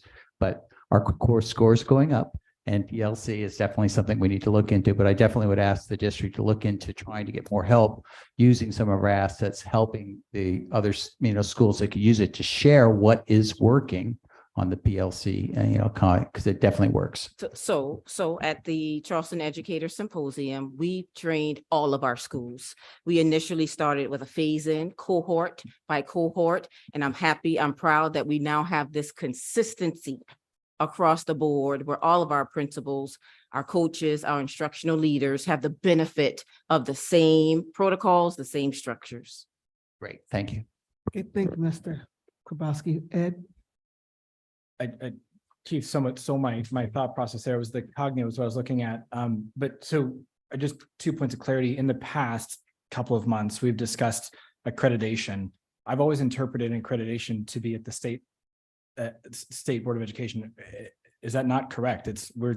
So there are two pathways to earn accreditation. So there is a state system or instrument, and then there's the international Cognia that's widely used across the United States.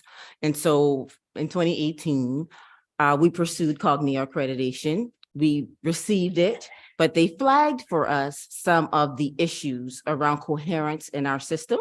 And so we're at a place now where we can recertify and okay, making sure nobody else wanted to add on. We're at a place now where we can recertify, shore up, prove, validate that we have worked on and improved some of the systems that were lacking the last time they visited. And so again, this is a must for our high schools. As high school scholars graduate, we have to send them out into the world and the workforce with that accreditation, that stamp on their diploma saying that it's accredited. And so it's something that has to happen anyway at the high school level. And so as a system, because we want to be as coherent as possible, we thought it prudent to pursue system-wide accreditation through Cognia. And Mr. Kelly, it requires everyone in the system to be assessed and how everything is working, including how the board is working with the administration.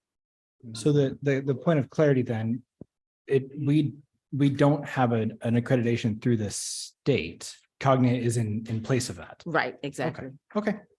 Thank you very much. Ms. Waters. Yes, Ms. Simmons, just wondering, because of course I'm constantly thinking about how we are setting the district up to do things well. I believe in the role that this board recently rejected, denied. There was a project coordinator for accreditation. Does that have anything to do with this process? And because this board did not allow that person to be hired, who's doing that work? So it's a team effort. The lion's share of the facilitation and coordination will happen with Buffy Roberts' team, Buffy Roberts, Kathy Gear. They will shepherd a lot of the work, but communications, Vanessa Denny, the deputy superintendent, the superintendent, my office, we will all have a domain, a big lever to push forward. And so the position you're inquiring about was on my team, and that person would have helped just facilitate the process because there's a lot of nuanced, a lot of detailed work that has to occur for us to do this work really well. A lot of writing, a lot of summarizing and synthesizing of information. And so that position was that would be a part of that person's profile on my team. Yeah, I'm just thinking about this because especially since it seems like some members are interested in an even more rigorous process that might call for even more work, that we need to be thinking about that when things come to our attention in the future. For sure, I left that out, Mr. Grybowski and Mr. Kelly. So the state system is very rigorous and it's time intensive for the folks at the schoolhouse in terms of collecting information, documenting information, turnkeying that to the State Department. For sure, Buffy's team is the main conduit for that information on our behalf, but I remember as a building level leader, the heavy lift associated with that yearly effort in collaboration with HR, assessment and evaluation. It's just a heavy lift all around. And so a 5-year certification versus year by year for us was a easy yes. It can be very challenging to get an all clear at times on a state accreditation, and you don't want to put students in jeopardy quite that way. Like Ms. Simmons said, this allows for a system-wide look at what we're doing as a district and also allows schools to obtain that accreditation. And it allows principals to focus on teaching and learning versus a process whereby they have to validate with central staff how they do their work. So it is a less cumbersome process for principals than it would be if they had to assume the annual responsibility of doing so. Anything else, Ms. Waters? Ms. McKinney? No further questions. Ms. Watney? The only thing that I think I'd just like to point out as I was preparing for the meeting today, the slide that had the 4 pillars, I had not heard of Madeline Hunter, so I did a little Google search and I found her obituary from 1994. And I just want to read a little bit about her just to kind of honor her and kind of for those that don't know who she is or what she brought to the table. She was a revolutionary in education. She revolutionized education. Madeline Hunter, the maverick educator and psychologist who was recognized worldwide for her research demonstrating that teachers, not hereditary and environment, were the primary influences on learning skills. The UCLA professor whose workshops attracted thousands of educators over the years was 78. She died Thursday at the Sinai Medical Center. Something that I really wanted to point out as I'm just going to scroll down, I'm not going to read the whole thing, but she was known as the founder of what's called the clinical teaching method and had 4 different degrees. This part right here really stood out to me. Her career beginnings were ordinary, but in distinctly desperate locations. As she served at the Children's Hospital of Los Angeles and Los Angeles Juvenile Hall, the school psychologist and then principal at public schools, ranging from Watts to Bel Air. So anyway, I just wanted to point out, I guess, maybe the obvious to some, but the not so obvious to others. And that our 4 pillars are kind of built around her work. Yes, ma'am. Yes, ma'am. Thank you. Yes. Ms. Watton. That's all. Okay, Mr. Darren. Excuse me. Yes, Ms. Simmons, can you just give us a rough timeline of the recertification process? Yes, sir. Off the top of my head, I don't have the paperwork in front of me, but the training for the board would happen in October, I want to say, October 9th. Dr. Gallion, Ms. Huggins, myself, Ms. Roberts, and a leadership team will attend a conference this week. Thursday and Friday, my days are long. So this week, we're going to get our initial training. In earnest, we will start presenting to principals and coaches at our monthly lead meetings, starting to engage them, collect information from them. They will also fill out survey information for us. We have from this fall period to about December to do some preliminary work and submit largely in February. And so we have technical support lined up. We have a coach that supports Buffy and Kathy. And so we feel like we're ready to proceed with the process. That's all I have. Thank you. Ms. Robertson. Yes. Having served on SAC's accreditation review team, I am very familiar with the process, and I hope that this board will take your lead in staying with Cognia and making sure that all of our schools are accredited, especially our Title I high schools that may not be successful using the state accreditation process. And having said that, let me just go back and Dr. Davis, Ms. Harris, Ms. Malone, and Mr. Smith, thank you so much for such a detailed report. Ms. Malone, the questions that I had, you answered each one in your presentation, so thank you for that. I do have a question as it relates to, Ms. Malone, you answered the new teachers because that was my concern. How do you engage them when they come in after, the initial training at the symposiums? And I know that there are PLCs where you offer ongoing training.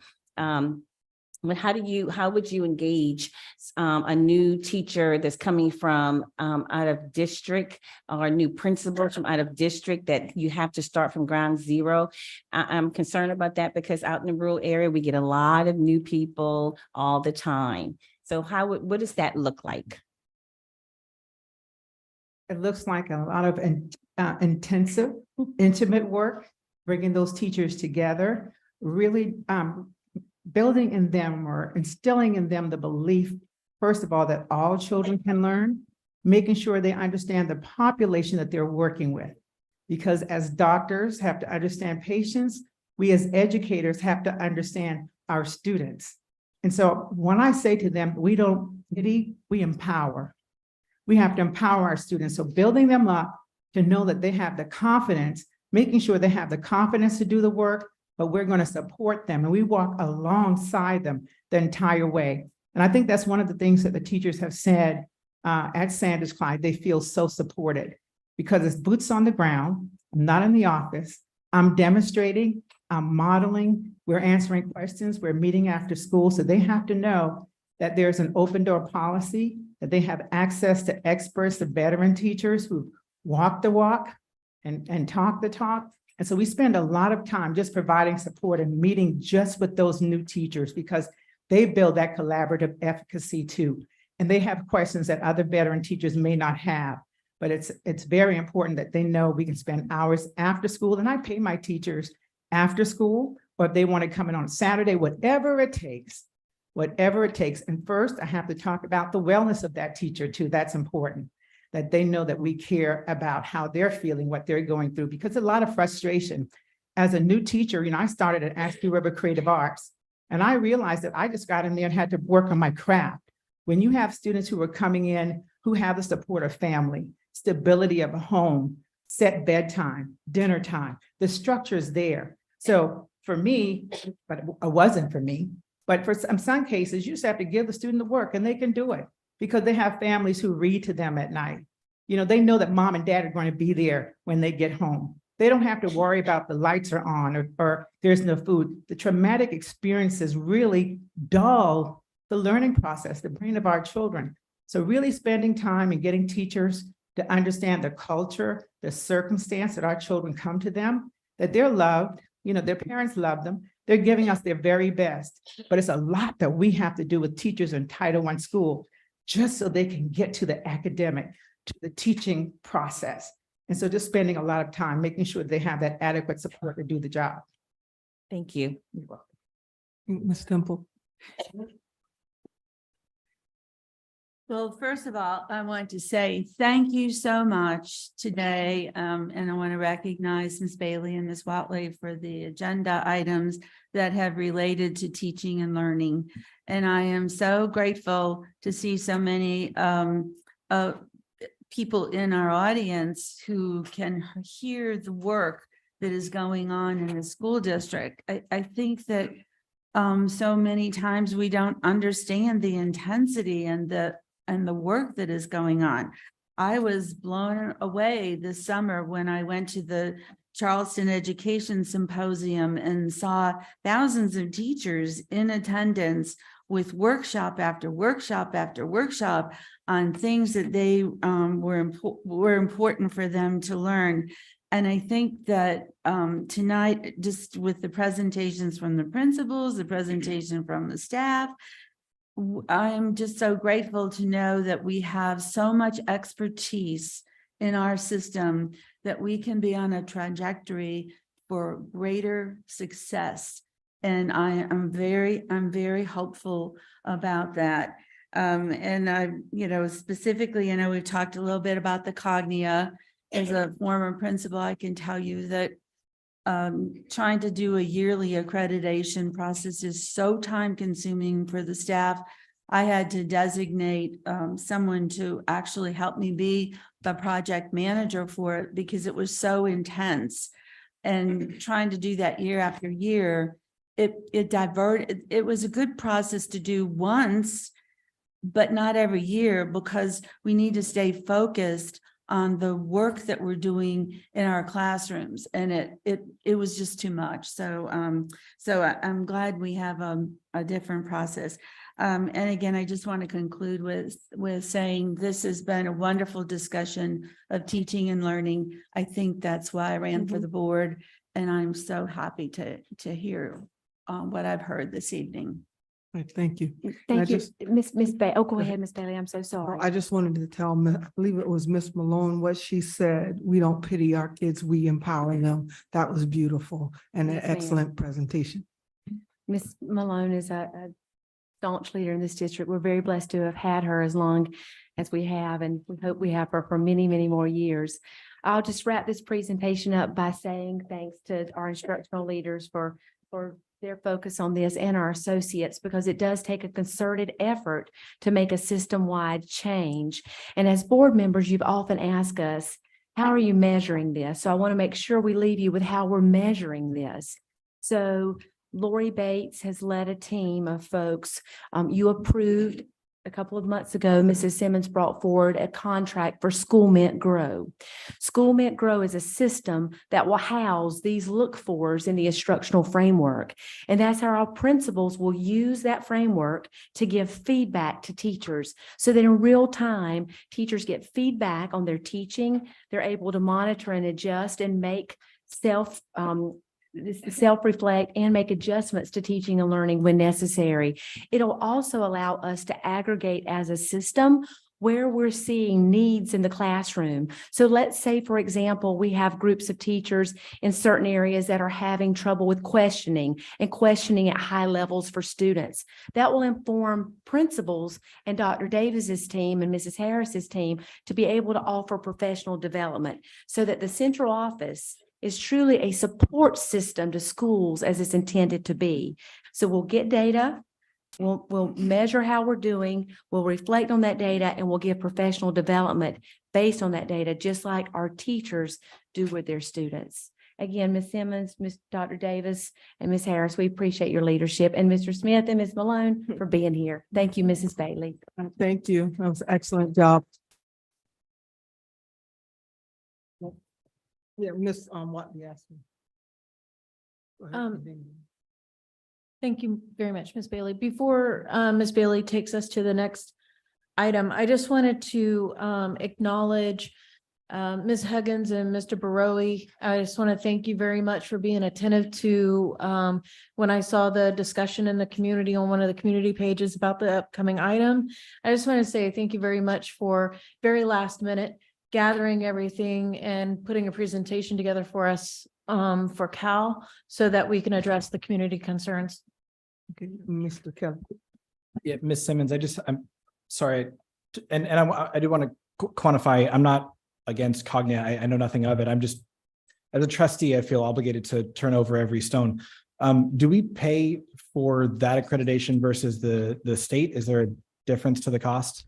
There are some fees associated with Cognia that we build into the budget. I want to say it resides in our communications budget. Ms. Roberts, do you know offhand what that monetary amount is?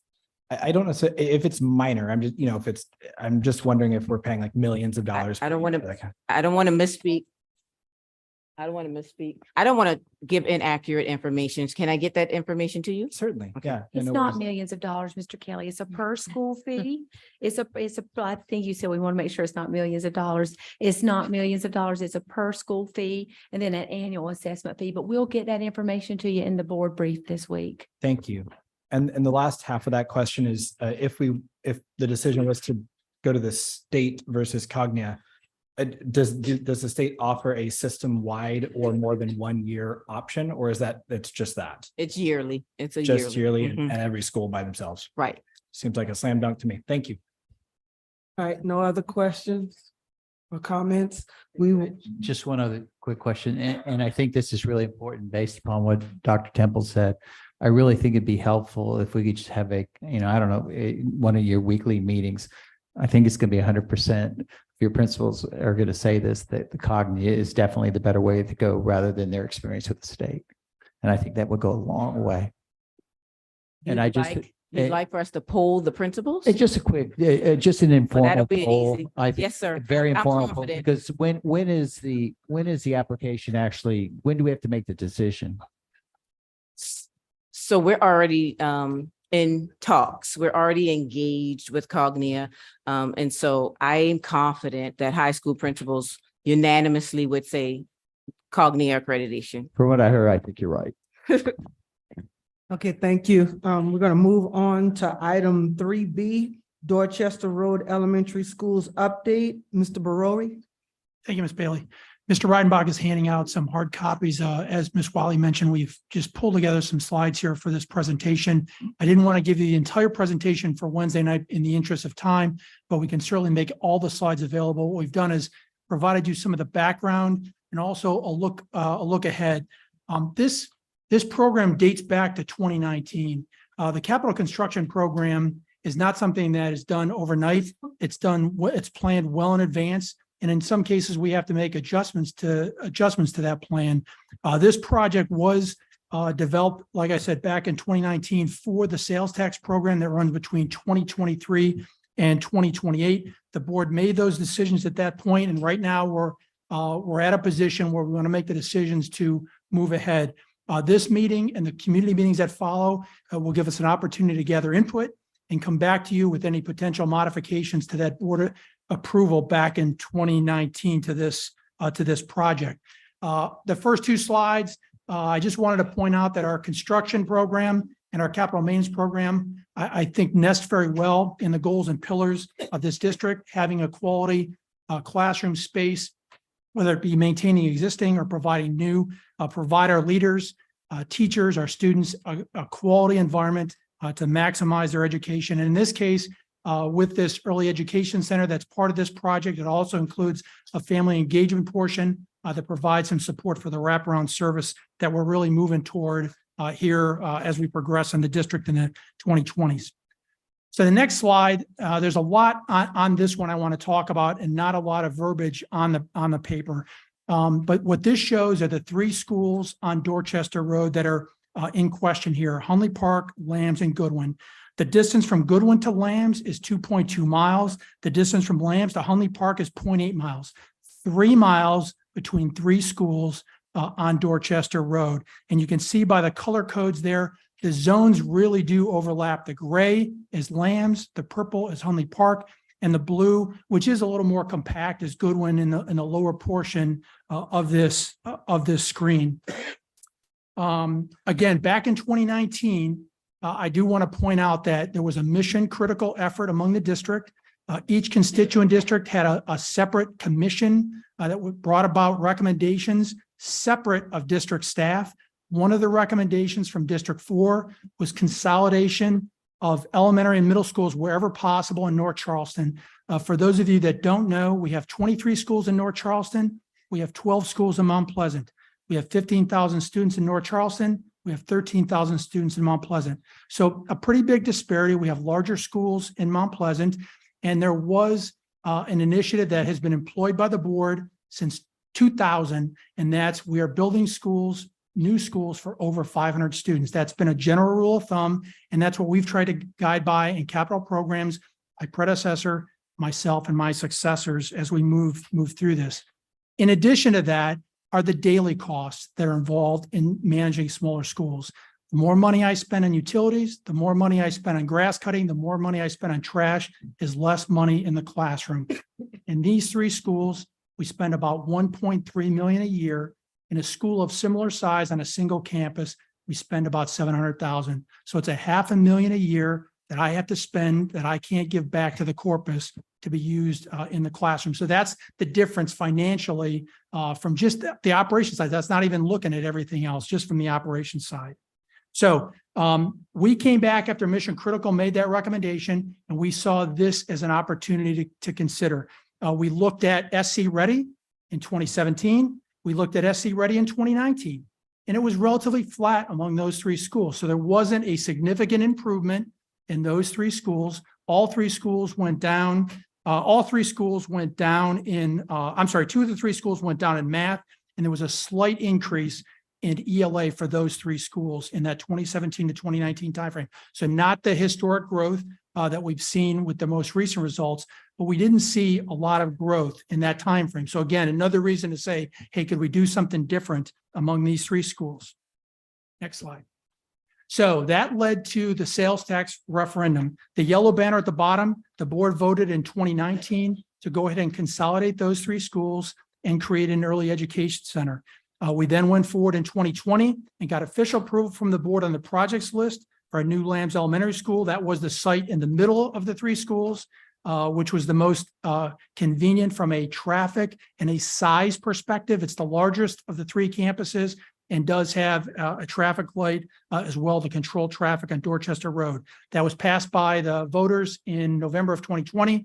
And in the spring of 2021, the board voted to put this in wave 2. So We had a wave one set of projects that that are ongoing now, and now it's time to plan for wave two. So with that, let me just slide it over here to Jasmine Shaw, our Executive Director for Capital, and she'll talk about the project as it is this now, with some thoughts on how to make some potential changes and where we're going before we come back to you with final approval.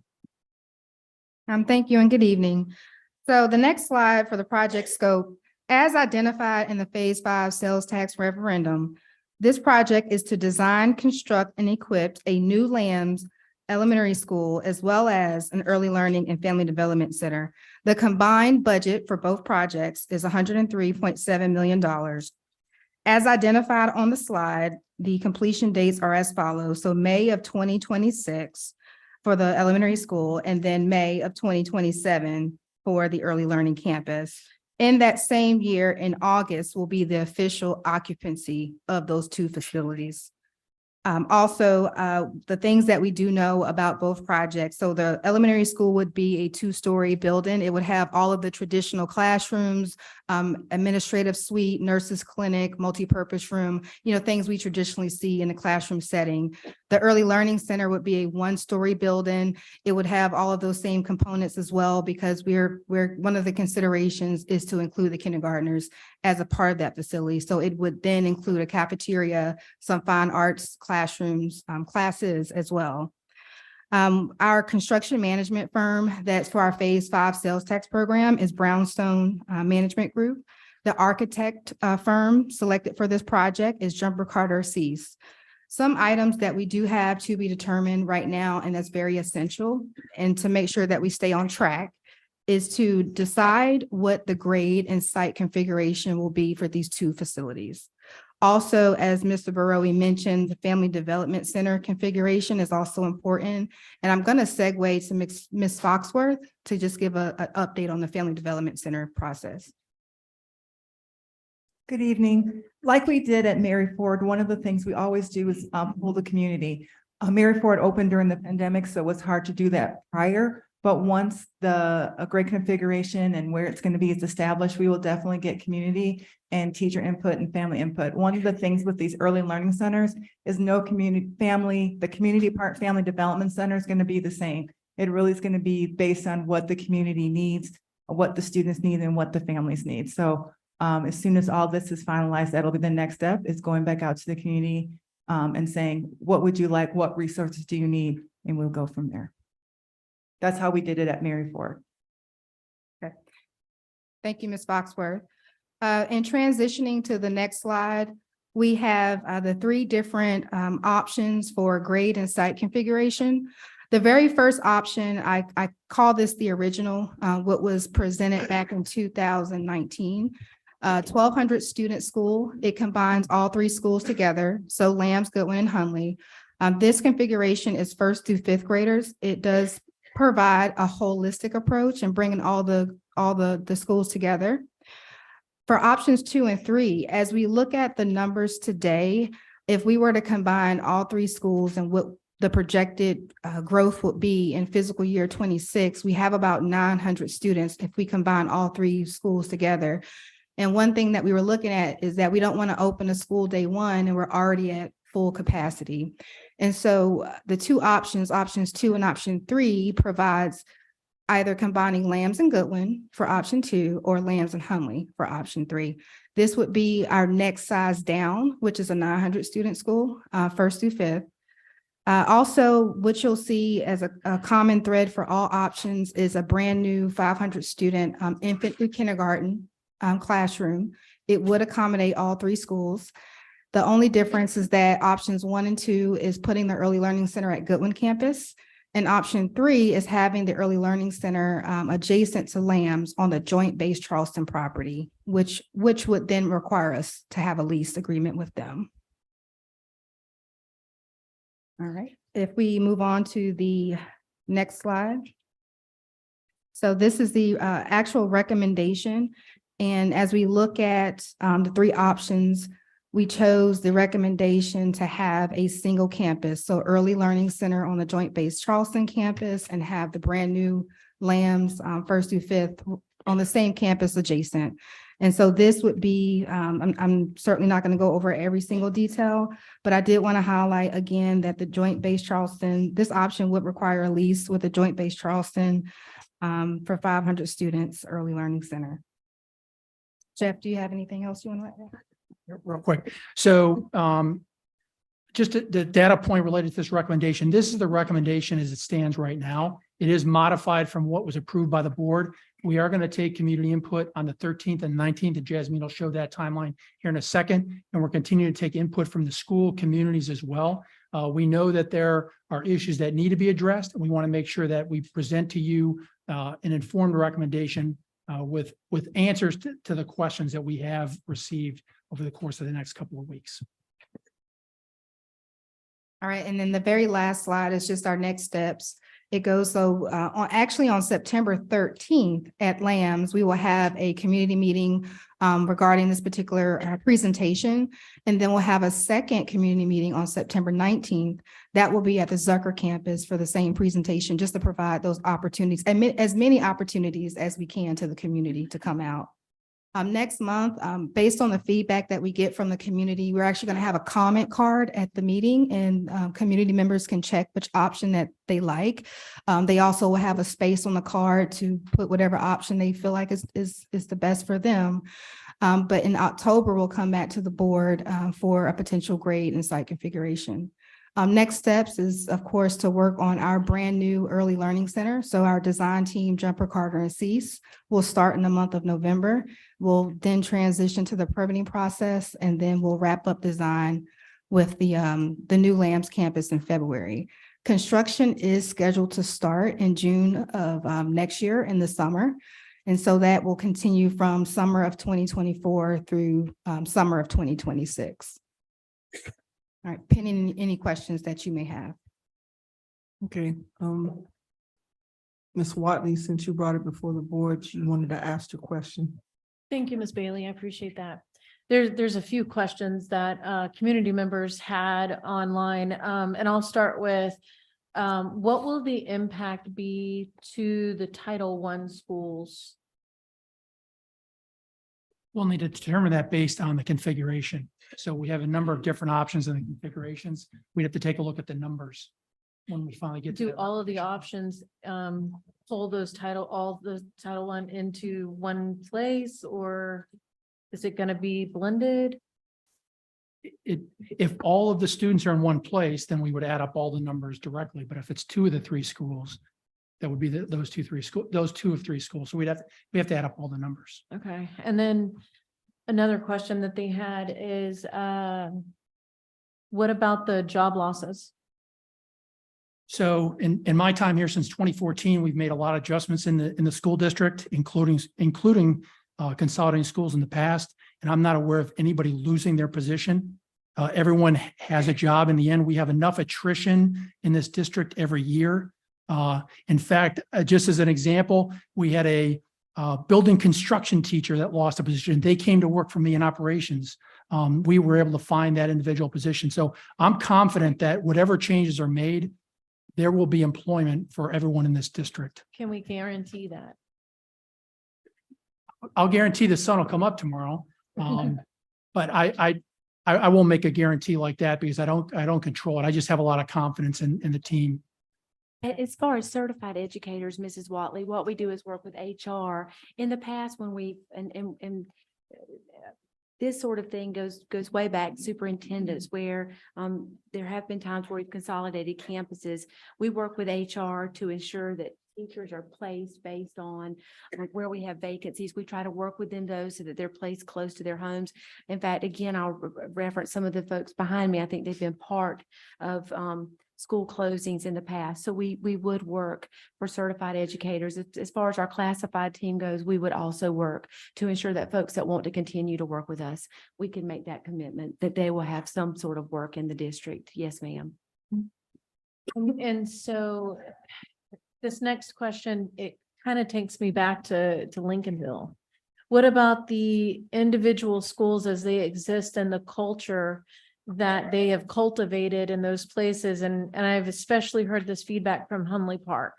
They've done a lot of work and made a lot of gains and you know, what about that? Wouldn't moving them kind of destroy that?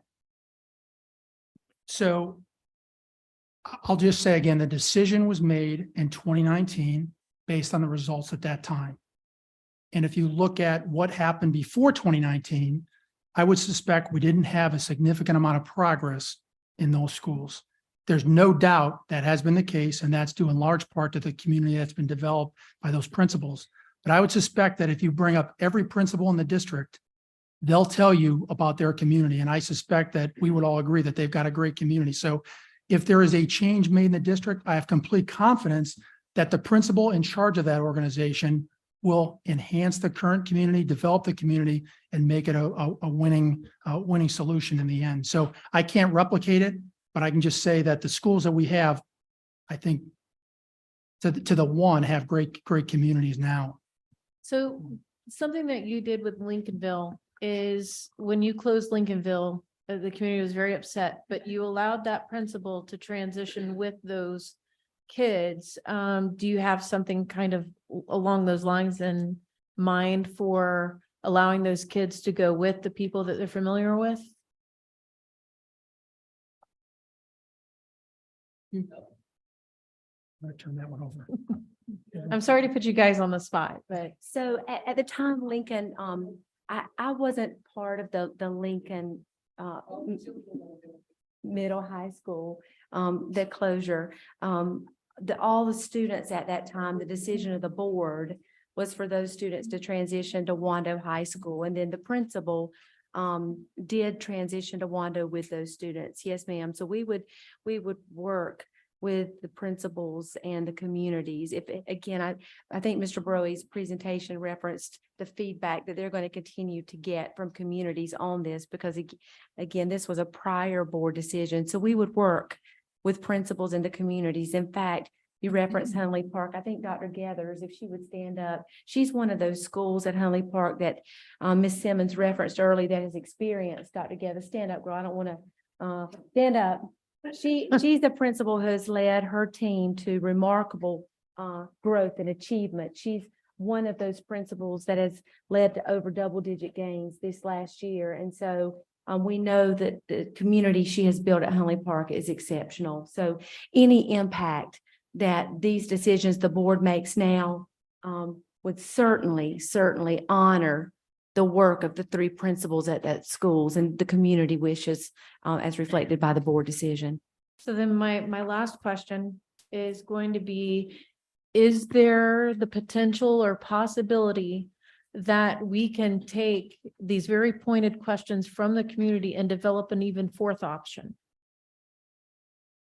Yes, ma'am, absolutely. These were just the first couple options that we want to present. We'd love to take the feedback and see what the community has to offer.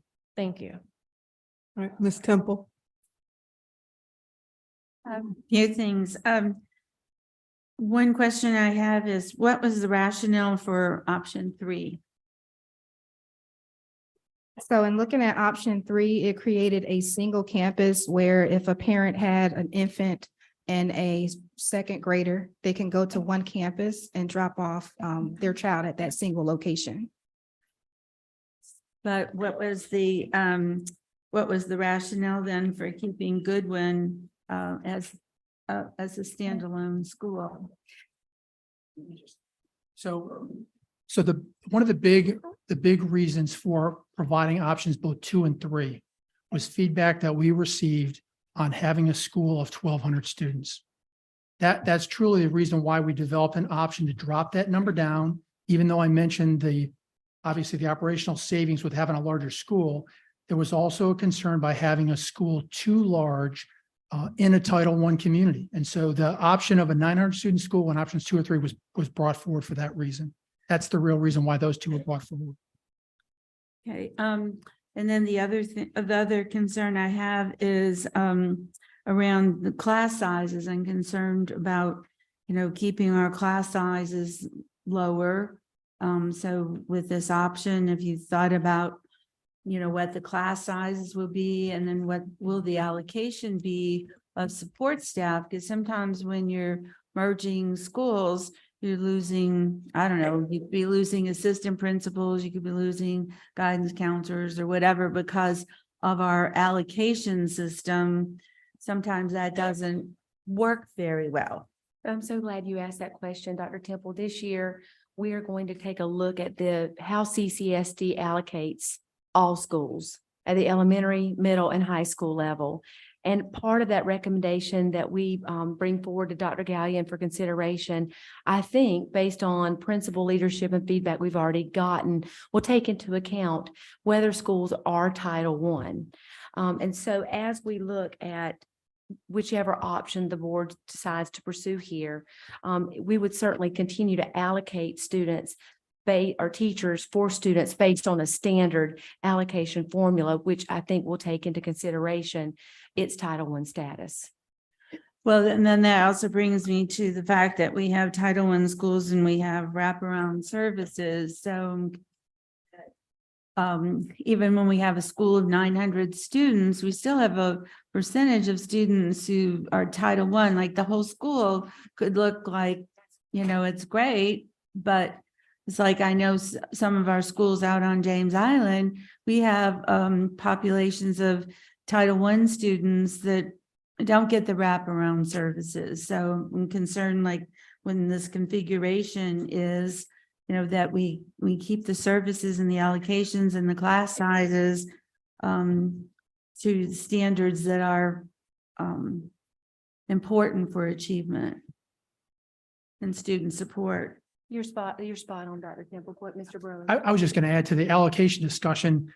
It is something that'll have to be looked at closely. And as Ms. Huggins mentioned, it is going to be looked at for the entire district. But to give you one example, it could work in either direction with a larger school. So nurses, for instance, we have a 1.0 nurse at those 3 schools. If we combine the schools, it'll be less than 3.0. But hang on, there's depth. So if a nurse is sick, there is a nurse at the school already in that larger school that knows the kids.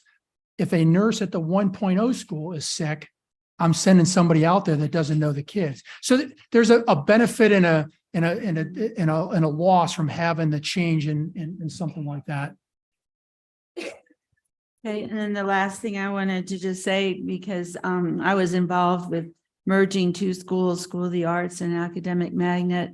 And it was really important to have meetings of the school improvement councils, the PTA, the staff people, the principals, to really work on building the culture of that school and carrying over the best of, what's in each school and bringing it to the new school. So I hope that there will be very intentional processes of keeping those groups together. There will be, and we have a shining example here. Oh, he just walked out. Mr. Smith from C.E. Williams. When we combined those 2 schools, it did require a lot of work with those that are supporting the students each and every day, whether it be faculty, SICs, et cetera. And both Maite Porter and Kevin Smith led those initiatives, and it has really worked out extremely successfully with those student communities. Thank you. Ms. Roberson. Thank you. So what I'm hearing, Mr. Barori, is that this decision was made in 2019. It was a D4 mission critical team decision, and it came to the board. Now, 4 years later, it's with a new board. The data's changed. Huntley Park is doing very well. They are not on the failing list. So I'm going to ask a question. So that means that, are we at the point of no return? No, we're not at the point of no return. That's why we're coming forward with some information showing some different options than what was originally presented. And we'll receive input on the 13th and 19th. At the same time, we're receiving input from the schools themselves. And we'll come back to you with an informed recommendation. No, it's not beyond that. There are certain things we can't do within the referendum. Okay. But we will only present recommendations we can do within the referendum. But there is some room to make adjustments to the original plan. So the whole purpose that we asked Mr. Barori to bring it to this session, when Ms. Watley brought it to our attention that a lot of murmur was going on, it was important for me to help the board and the community to understand, how do we get to this place? and it's not at a point of no return, we may need to revisit. Things have changed. Yeah. Yeah, thank you for that. Because oftentimes when you introduce something like this for the first time, especially in Title I schools, the information is not readily received. They're not paying attention, or it's not, whatever the reason is. So I think now that we are at, well, it sounds like we were at action now that everyone's reacting. And so that's why it's important for me to understand if we were at the point of no return, or if there's still room for conversations. And in that, I will go back to what Dr. Temple and Ms. Watley said, because the same thing is going to happen to us on Johns Island when we merge Mount Zion and Angel Oak. It's very important. We know that we need to have 40% of our schools be low income in order to be qualified for Title I. And so we are now with Hunley Park, Godwin, and Lambs, we're going to mix 2 Title I schools with 1 non-Title I school. So I think we really need to look at some numbers to see how that's going to affect the Title I. That's going to be very important, because just because you mix a school doesn't take away the need for the resources. So if we could look at that on the front end as well, that would be good. And that's it for me. Thank you. Mr. Calhoun. I'm gonna hope many of my questions till after the community meetings, because I really want to see those. Now go to both of those community meetings to see what they actually have to say about it at this point. Same way we just did the ones over at C. Williams. That community input is very key to something like this. And I just want to, as I hold my question, I just want to make the statement, and both you all know this, we have to have the constant and consistent and true partnerships with these communities as we're doing it, be it with the D4 board, be it because they're drawing the lines and everything, be it with D4 board, the SICs, the PTAs. We just have to keep them constantly and consistently and have a true partnership with these with each one of these groups. Because many times we feel as if it's brought on to us, and I'm saying that as a D10 board member, former D10 board member, I feel like it's just thrown on to us as opposed to, all right, we're working on this together. So I'll say my questions until, I guess, October, I want to say. Yeah, but we see this again in October. Yes. Yeah, cool. Thank you. All right, Ms. McKinney. Nothing new to add. You've answered my questions, and the community will follow up. We'll do the rest. Ms. Waters. I don't have anything new to add, so I just have one question. In the event that a plan comes forward and there is any school closing, the plans that you brought all result in 3 separate campuses. Do I understand it correctly? So the Lambs Elementary 1st through 5th is on existing Lambs campus. Right. And the other 2 are Goodwin and Joint Base Charleston for the Early Learning Center. But that's Yes, that's the, 3 different facilities. that's correct. 3 Okay. different I campuses. just want to make sure we keep that in mind, because for me, the thing that I heard that was a positive was the cost savings. But if we still have 3 different facilities, I don't know how we have the cost savings. And so then for me, the community side is far more important, especially the Title I piece that Ms. Dunmeyer Roberson brought up. So I'm surprised to see 3 facilities still, because it just makes me wonder, aside from the bonus of getting the early childhood center, what else is the positive here?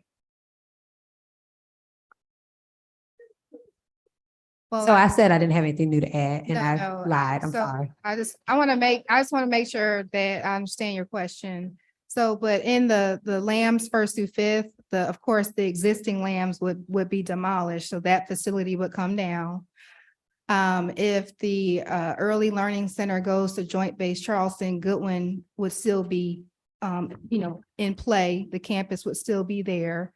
In this case, Hunley would no longer exist, so that facility would go away. So in option 3, Hunley facility would go away, and then the Lambs current school would go away as well. So we we'd be go taking from 4 to 3 buildings. 4 to 3. That's correct. That's Okay. correct. Okay. That's okay. Thank you guys for the presentation. Two potentially quick items. Have we considered or given any thought to, I suppose, the disposition of the buildings after if we were to combine?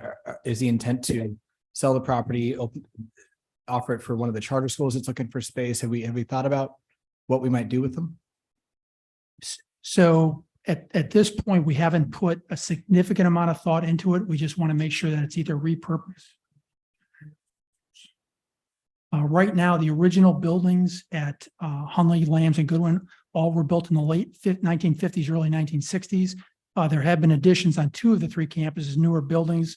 But the real key is to take a close look at what is salvageable at a facility we don't need and what's the best value of that facility. Could it be a consolidation of other district functions at the location and allow us to free up space at other places? Right now, we have staff in multiple locations around the school district.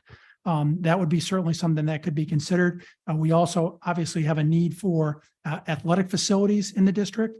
That could be a consideration. And then ultimately, as you all approved before, the sale of property is also an option. So we haven't fully developed a recommendation on any campuses that would be excess at this point. Okay, thank you, sir. The other input, have we thought about approaching the military for splitting of funding since we're putting early childhood on the joint base? We have. The challenge with that is they had a charter school built for free. So asking them for money after they've already had one school constructed for middle and high school is a non-starter. Dr. Gallion and I met with the base commander about 3 weeks ago, and they've expressed their opinions of the facilities that are out there and what they would like. One of the aspects of using the Lambs campus is we had expected to get a portion of their property as part of the agreement. There have been some issues with that. Transferring and leasing DoD property is extremely difficult. That process has been in negotiations for 3 years now, but that is still a possibility to expand the footprint at Lambs to make this possible on one campus. But going back to your original question, they're not interested in funding at this point, but they are interested in the potential of use of their land. Understood. Okay. Well, thank you. The last is just a statement. I am a fan, generally speaking, of smaller neighborhood schools over a combined. I think Dr. Temple specifically what Dr. Temple mentioned, it was spot on. But it seems to be a repeat statement from the board is that there's just a lot of. I recognize there's advantages to the larger school, but when we're talking about 5-year-olds walking into the same school as 5th graders, those are really, really tall people from the eyes of a kindergartner. Well, right now they are walking into a building with 5th graders. Under this concept, there'd be an early ed center where they wouldn't walk in with 5th graders. The point is it's fewer, right? It's easier to walk in with 200 than 9. Yes, sir. So. And I don't disagree with that. And that's something that we'll present to the board in full transparency. I would ask everyone to keep in mind that we still have to manage these facilities. Operations took a $4 million non-labor cut in the last budget. And so that is something that will be a factor as we move forward and come out of ESSER is how do we manage custodial utilities, what your expectations are with air conditioning across the district with the budgets that lay ahead. And so we still want to take a look at consolidations where practical. So we have those resources, but understand it's ultimately your decision and we'll provide those alternatives. Well, thank you both for all your work. Yes, sir. Mr. Kabrowski. Yeah, the only question I have, and I think it's going to be important for the community. I remember we went through this process over in Mount Pleasant with Lucy Beckham, using the Lucy Beckham and changing schools around. Is there going to be a plan as we demolish one school, where we're going to be sending those students? So right now, the plan that Ms. Shaw has worked out is the options we are presenting, we would use the existing facilities until new facilities are built. So we're not expecting to need swing space for any of these options that we move forward with. We use the existing buildings until the new building is done. And the existing buildings can accommodate the extra students? No, there wouldn't be any extra students. The students wouldn't be moved until a new facility is built. So if the facility, as an example, if we build the facility on Lambs, the new building would be behind the existing school. We Got it. wouldn't tear the existing building down until the new one was ready. Yes, sir. Thank you.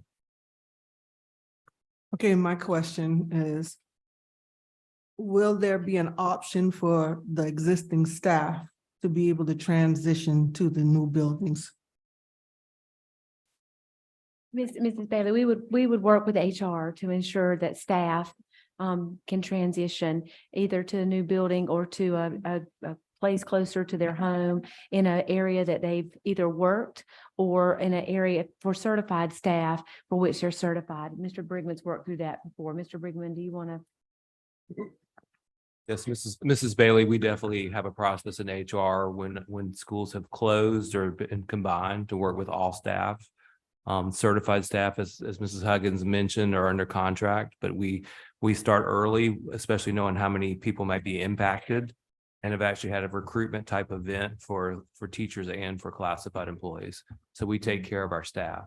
Okay, I just wanted to make sure that, you know, the staff from these 3 schools, instead of bringing in new staff, Exactly. those staff have first priority in moving into those buildings. That's true. Absolutely, We give Mrs. them priority. Bailey.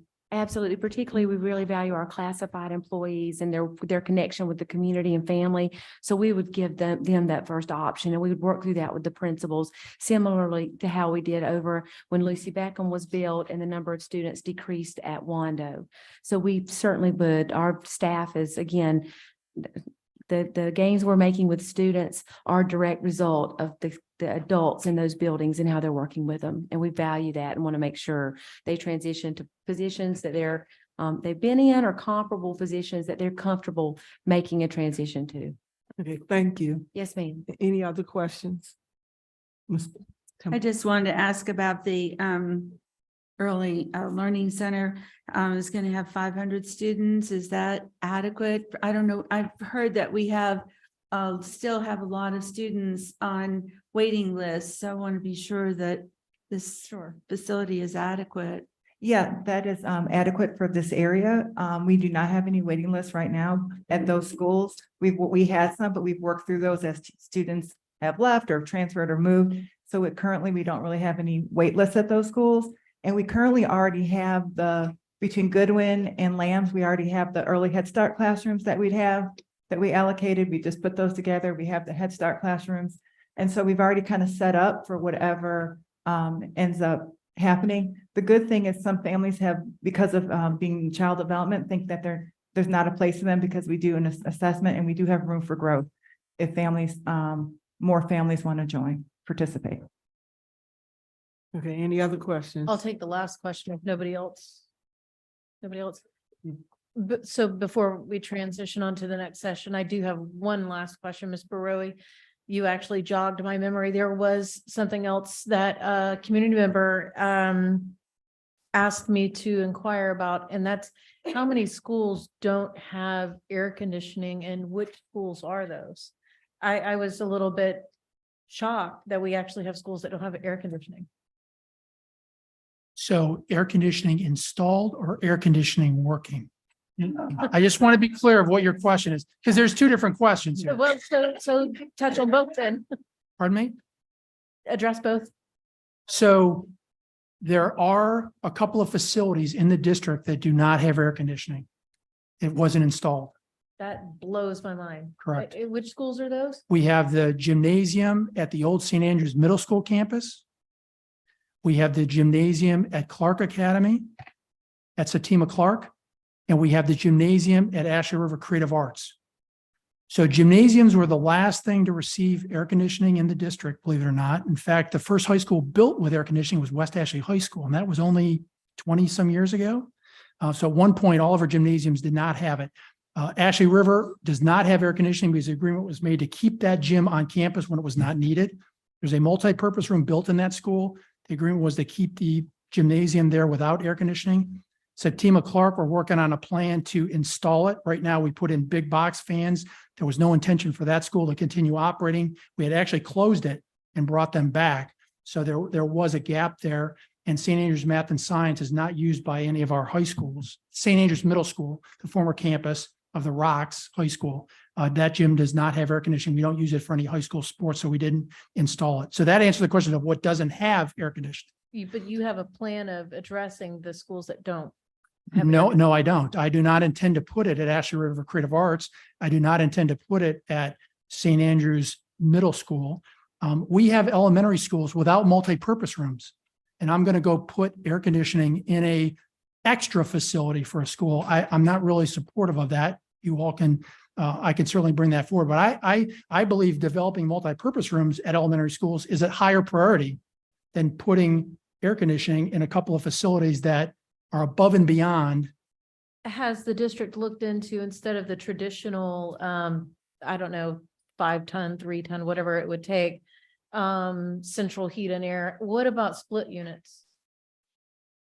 I can go back and look to see what the district's investigated, but I suspect that the big box fans are the most economical and sufficient for the current use of those spaces, but we can certainly go look.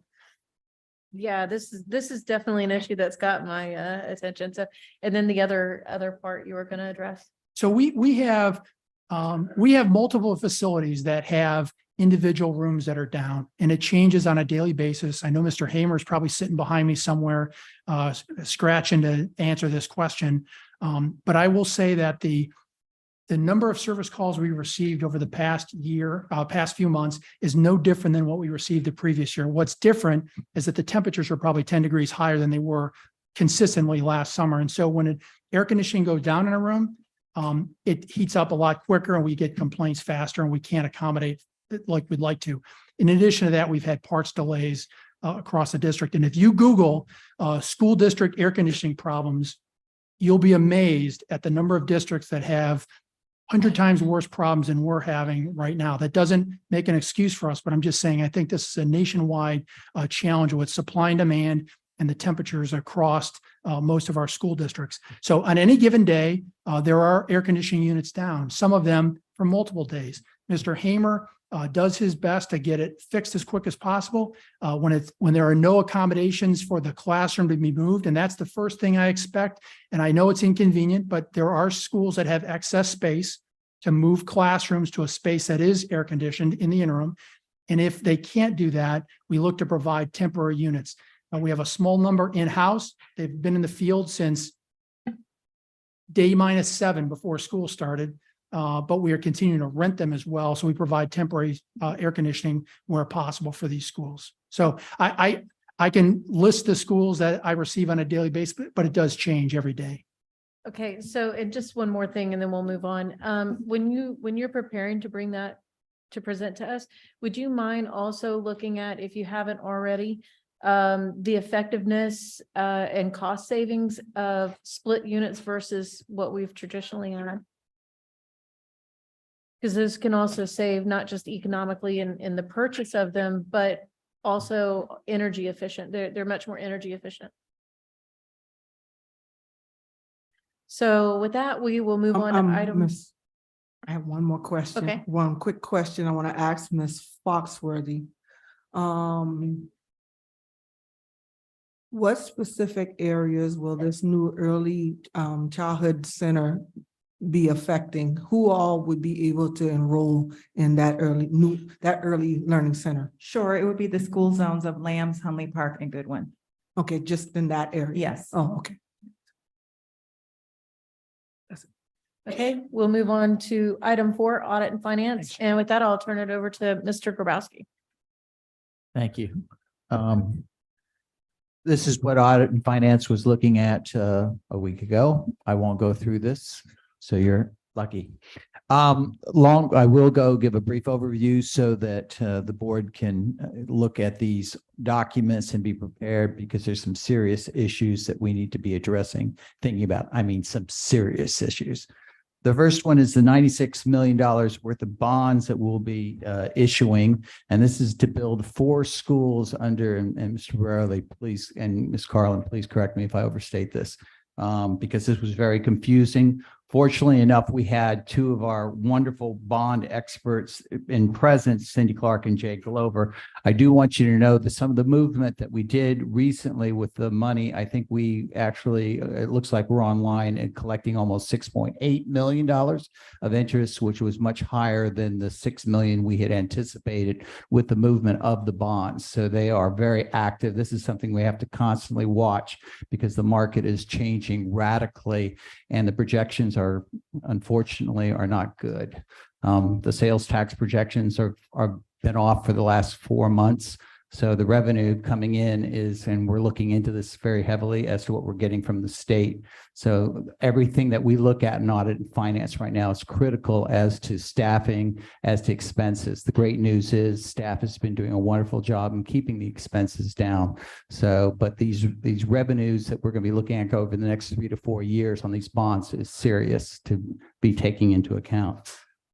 So that was for the bonds, and that's for 4 schools, Mr. Baroli, if I understand that correctly. It's for 4 schools that we hope to build in the next 4 years. Ms. Carlin, would you mind? I'm sorry, Ms. Carlin. Bond issue. So right now, what we're scheduled to do is fund design and construction of the Morningside Middle School, AC Cochran Elementary School, Deer Park Middle School, and then the purchase of land for Midland Park. And the good news is it's still keeping us well underneath that 8% cap as to the amount of bonds that we can issue. Yes, sir. Excellent. Moving on, we had the 2023 tax anticipation note. That is something that we do normally. We've issued bonds for $60 million, and that's to cover the expenses until we receive our disbursement from from the treasurer's office. And that's the same amount that we borrowed last year. And the good news is the amount that we borrowed last year, we didn't have to use all of the funds that we received. So that was very good work by our staff in doing that projection. Next was the approval of contracts over $250,000. I think that's pretty much self-explanatory.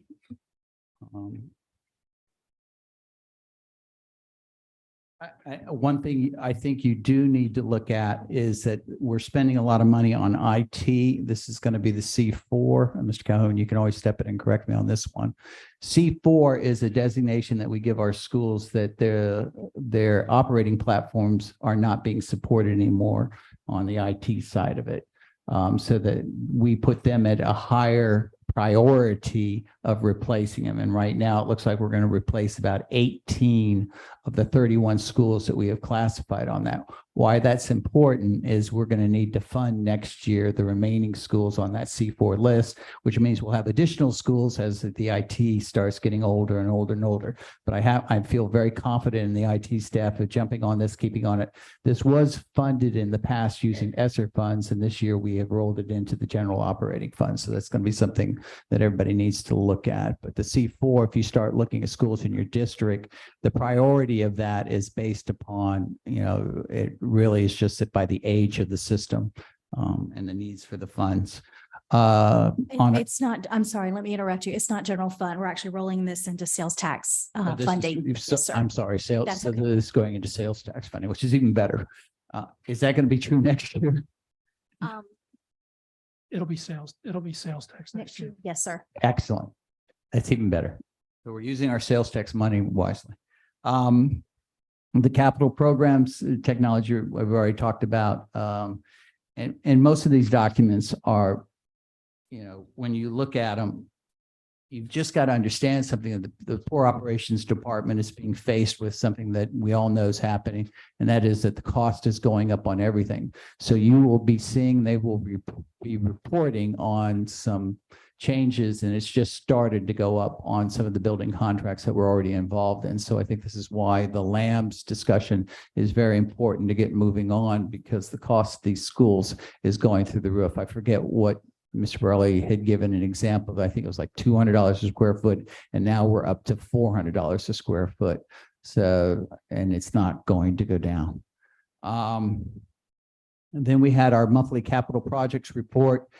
Once again, that just showed to you, and when you look at the reports, you will see that operation is faced with expenses going up. Esther.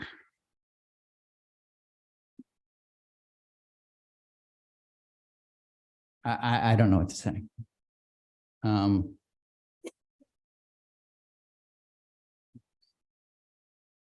It's just such a frustrating topic to deal with because you know that the impact out there, my fellow board members, is just so critical in looking at trying to figure out how we're going to fill so many of these positions without any funding and how it's going to be rolled into the GOF. And I'm just so concerned that I've been asking for this for 7 months. I did not receive any of the documentation that we've requested now. You requested at the last board meeting. We still have not gotten it, been promised it. It is critical that we start looking at it. I'm sorry, could you please tell me what you've asked for that we haven't provided? We asked, I don't have my list in front of me, Jackie. I'll pass it on to you again.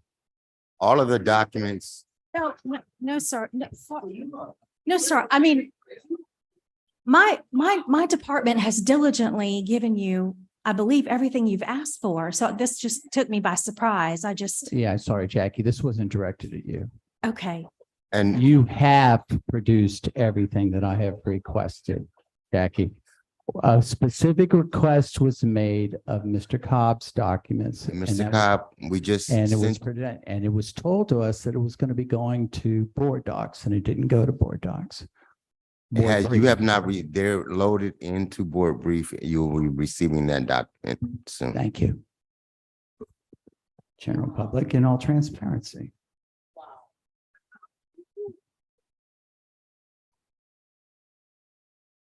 With that being said, on the financial report, once again, we're looking at revenue coming in, and it was interesting. I had a chance today to talk to the mayor, Tecklenburg, and some other people.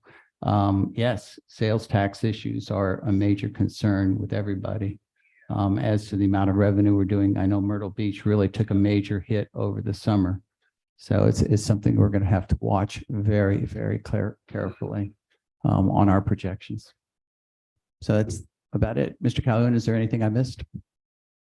Nope, I think we are all set with that. We can send this over to the board. That is it. Discussion, starting with Ms. Temple, Dr. Temple. Well, every time I hear about problems with the sales tax, then I think that we have to do something with our legislation to better fund our schools. So I would love if Audit and Finance would think about some strategies we can use to increase funding at the state level and have something more stable than sales tax.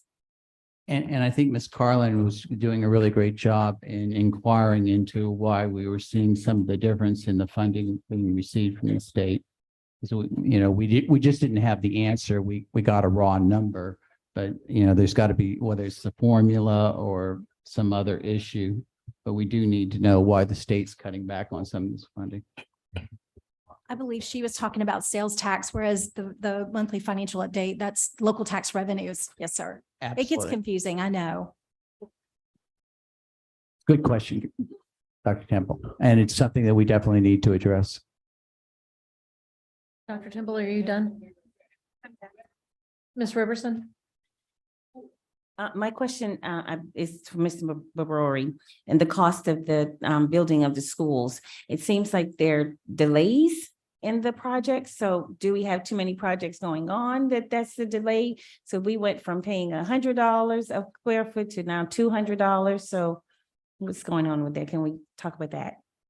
So there's a number of things that have played into this, and I'll certainly defer to Ms. Shaw here if she wants to chime in with some additional information, but I'll just say that we've faced in the last 2 to 3 years increases in things like stormwater regulations, other regulatory hurdles that we didn't expect to jump through that weren't experienced in the past. I managed this program when I arrived in the district and didn't have these types of challenges that Ms. Shaw has to face now.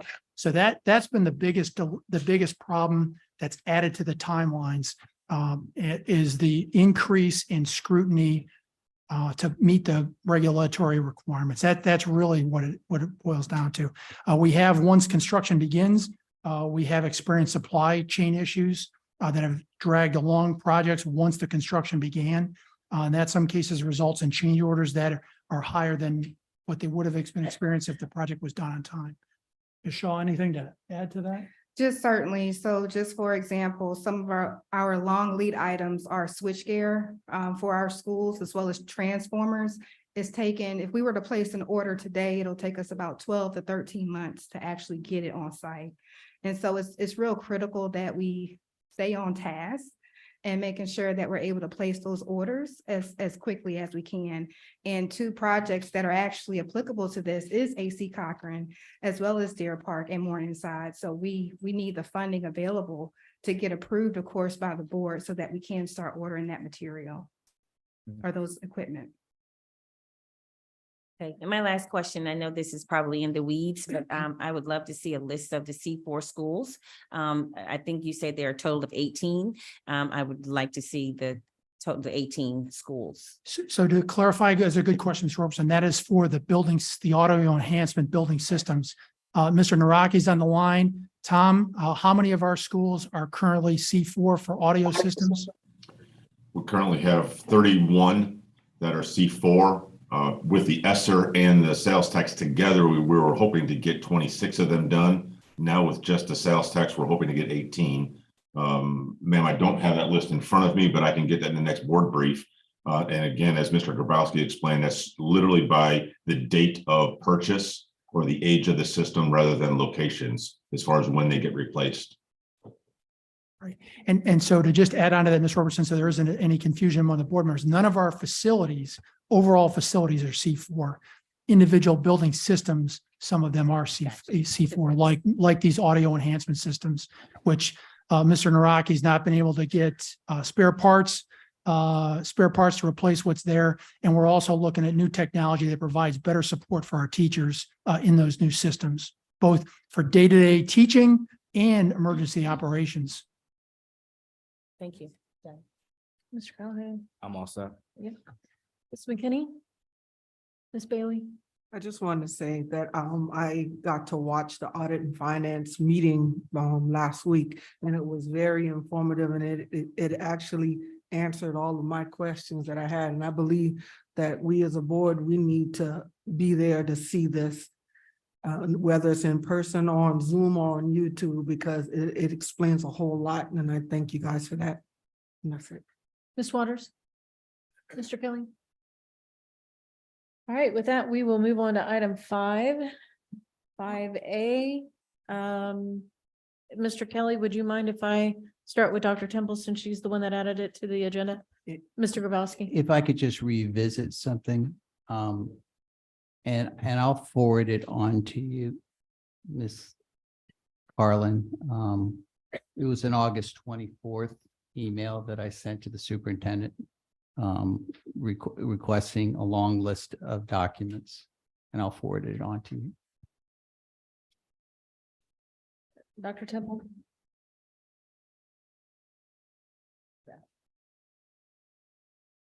Yes, I did add it to the agenda. Yesterday, I listened to an interview with Oprah Winfrey and Arthur Brooks about Timekeeper. building the life you want and about getting happier. And Oprah said this, she said, searching for happiness and well-being is better when people share bread or information. So I'm ready to be a happier trustee serving on the CCSD school board. And so what does that mean to me? It means that I think a key word here in public education is the word public, P-U-B-L-I-C. When 9 of us meet for regularly scheduled meetings, like the committee of the whole and the board meeting, we need to hear from the public. I understand that we are bringing new items to the COW meeting with very little public notice. Sometimes we only have 2 or 3 business days, and sometimes with changes, we may have even 24 hours of notice. And before, people may not have a full understanding of the issues. So however, after discussion and before the potential consent agenda, we could and should hear from the public. We only allow 30 minutes of 1 to 2 minutes per person. Certainly, we have time to listen and learn from our constituents. And then I just want to say this too. Septima Clark sat on this school board. Millicent Brown was one of the first of 11 students who integrated into our CCSD schools. And here we are fighting, still addressing the fact that in 2023, public comments at a meeting. I think this is a critical moment for Charleston, and I want to see us have public comments at our.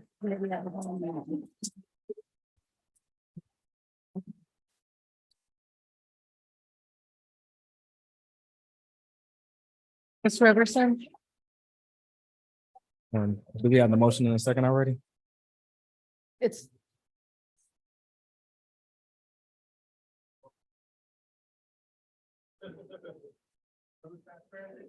Ms. Roberson?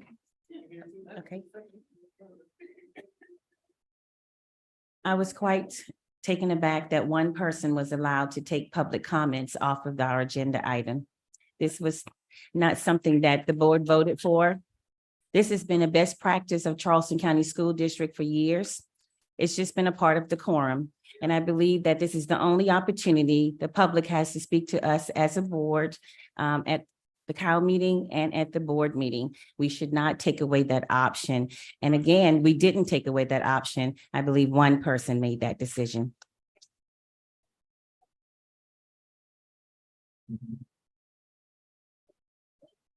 Mr. Calhoun? Yes, I echo everything that has just been said. Everybody knows how I feel about the committee as a whole. I don't think it's necessary. I do believe that we should just go ahead and have our own charters and push everything forward in the first place. However, at each, even if we do have separate committees, those meetings should have public comments as well. You can never not hear too much from the public at this point. We just gotta keep it going and keep it going moving forward. So yes, I support it. Ms. McKinney? I could be wrong, but I don't think the decision was made by just one person. It came up in the agenda planning meeting that policy provides for public comments at a board meeting, but there's not a policy that provides for public comment at committee of the whole meeting. And so we were trying to go by policy. One other comment I will make about committee of the whole items, and I get Mr. Calhoun's point. If we allowed, if there could be public comments about items that aren't even going to go to the board, and we don't know what those items are or the details until we have COW, because COW is a committee meeting, it's a study meeting. So those are just two thoughts. Ms. Bailey? The only comment I have on this is I have no problems with public comment. But when people use public comments in this form on the school board for political gain and political actions, I have a problem with that. Because we all should have, and I can say this as a veteran of the United States Marine Corps Reserves, because I serve my country. I have no problems with public comments. But when people use and abuse it for their own agenda, I have a problem with it. Now, with that being said, Let's maintain order, please.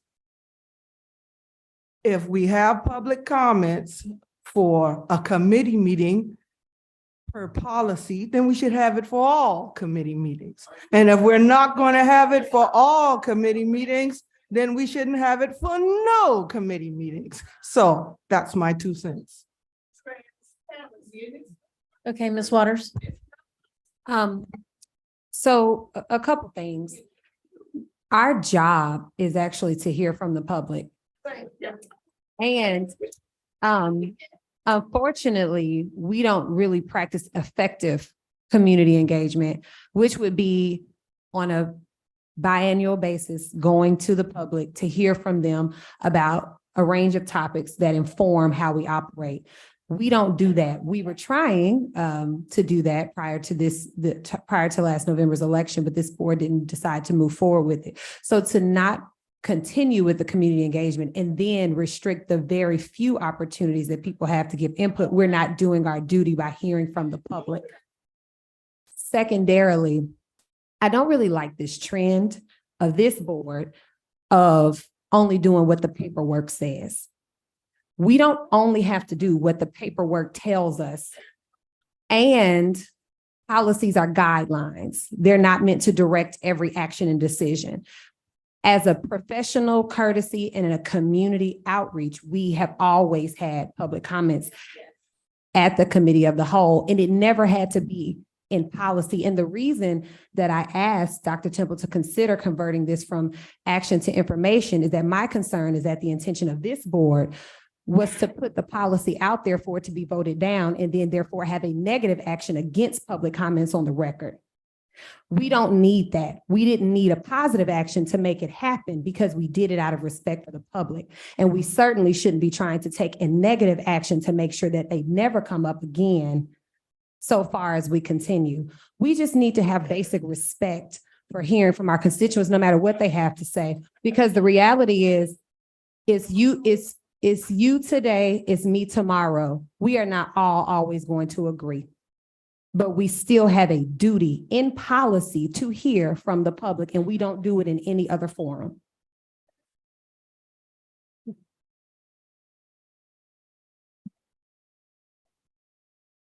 Mr. Kelly? Policy is far from the recommendation. Policy is what we are directed to follow. That's not up for debate or discussion. That's the way that policy is written. So I actually worked with Dr. Temple to. Ma'am, please maintain Just order wait. so we can hear. I actually worked with Dr. Temple to. I worked with Dr. Temple to put this policy to give her some suggestions on how to phrase it and make it work so that it is within our policy. I don't object to having public comments at all, as I already told Dr. Temple. I echo what Ms. Bailey has said. I also think it's important that the public is aware that we do have public email addresses and public cell phone numbers. And I can speak for myself. I read every single one that comes into my inbox.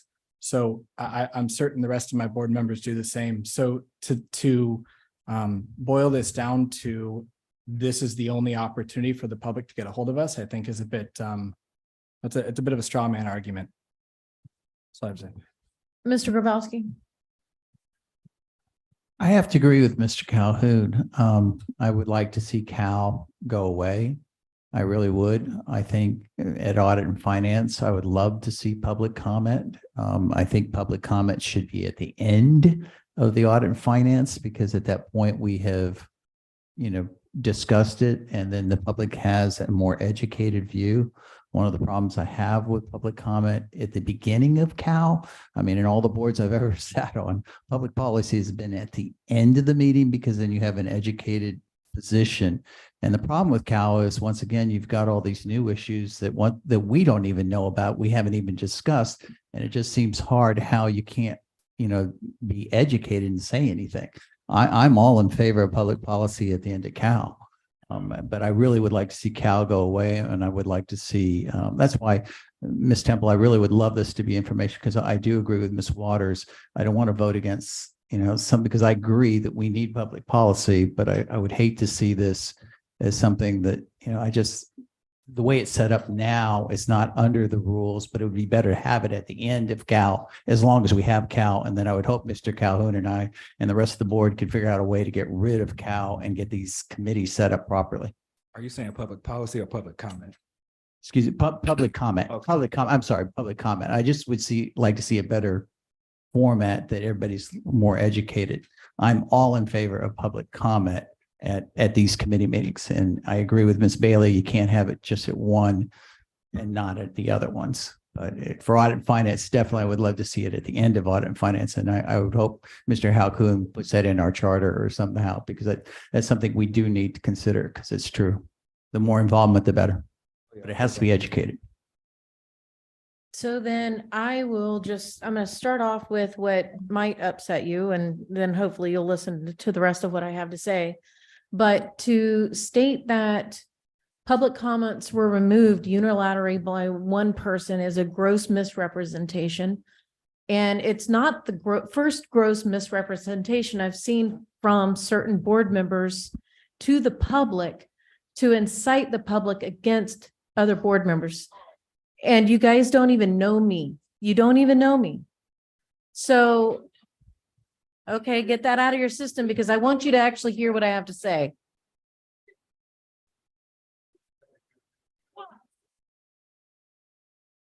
So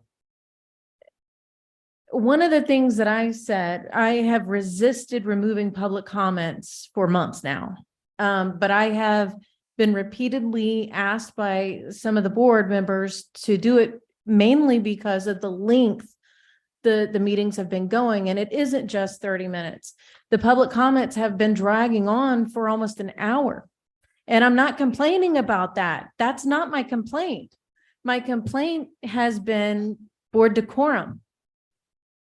So then the other thing is, I'll use this item on the agenda today. I have said that I would prefer to hear from you guys in an email, because then I can hear everything that you have to say.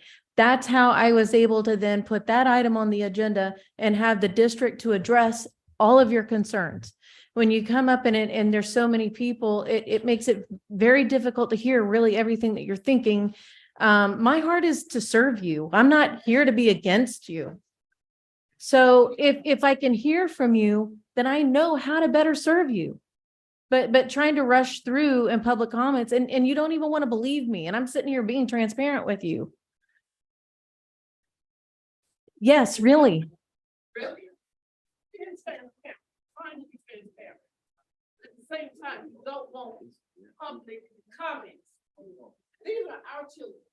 They're all of our children. First of all, I'm not going to engage into an argument. I will ask for order. Well, then I'm not going to complete. We'll just move on. So we'll move on to the next item. Mr. Kelly. So item 5D, the HAC bylaws update.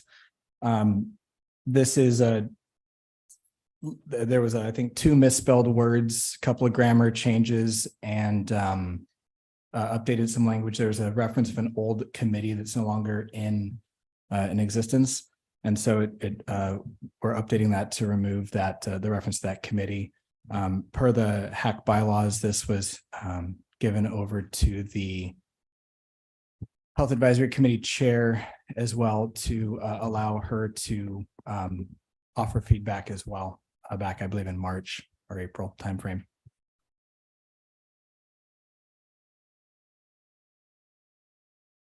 Yeah, so real quick, Dr. Temple, so I make a motion to move the Health Advisory Committee bylaws during to the September 25th, 2023 Board of Trustees meeting for approval. A second. Dr. Temple, did you want to have a comment? Yes, I do. It's my understanding from the research that I've done that the Health Advisory Committee has actually not reviewed the bylaw changes that, while they're minor in the bylaws, that the Health Advisory Committee has not reviewed those bylaws.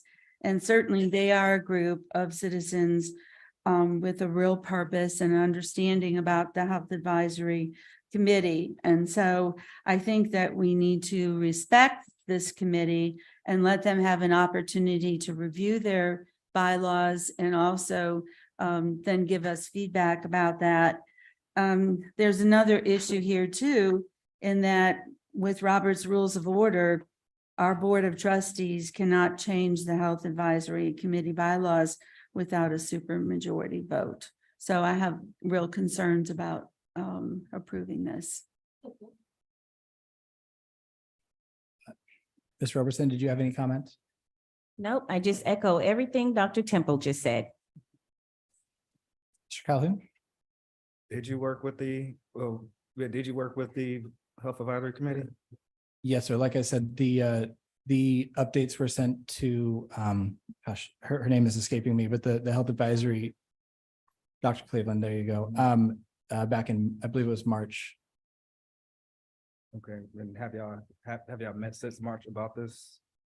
I don't know if she has brought this to the Health Advisory Committee as a whole or not. They Is that what you're they have not been able to meet and to have these bylaws to review at their committee meetings. So I feel that we need to honor that. I'm sorry, honor, never mind.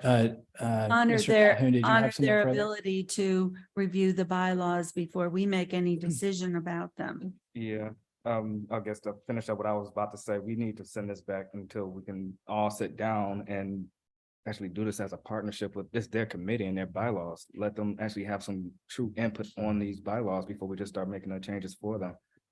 Even if, I know you said you sent it to them back in March, if we're going to be doing this right now, we should be hitting them up all the time to try to sit down and have a true meeting and a true testament of what they have to say about these. They can be small changes.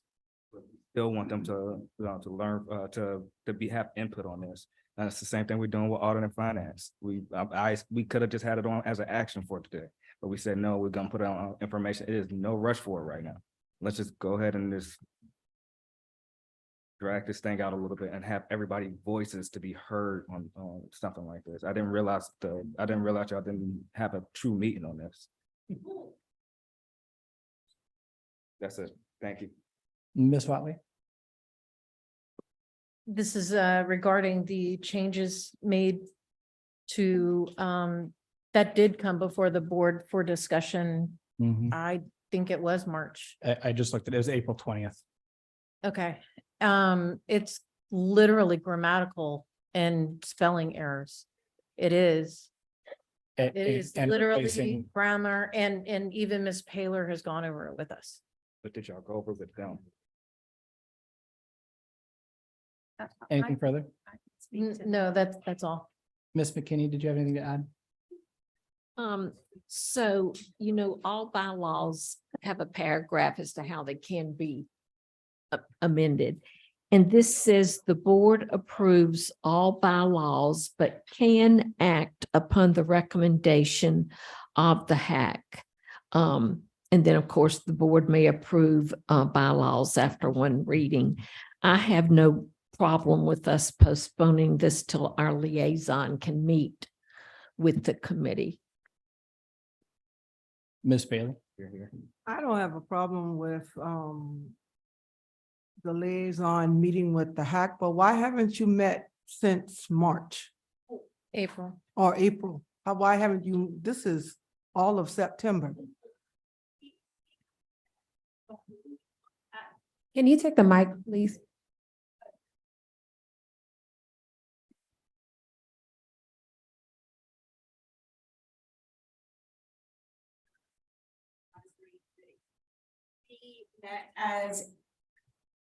We met as a committee and decided that we did not want to open up the bylaws at this time.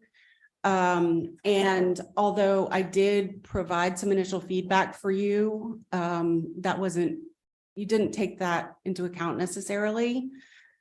I don't have problems with almost all of the changes, but one of the things that is in the new version of the bylaws that you proposed is the board takes increased power over the Health Advisory Committee makeup, so that it used to be that if a member was absent for 3 meetings in any given year, the HAC could, by a majority of its own vote, put that name forward to the board for removal. And now it says, your proposed change says that if someone misses 3 meetings in a year, the board chair must, without any vote of the Health Advisory Committee, forward that to the board for potential removal.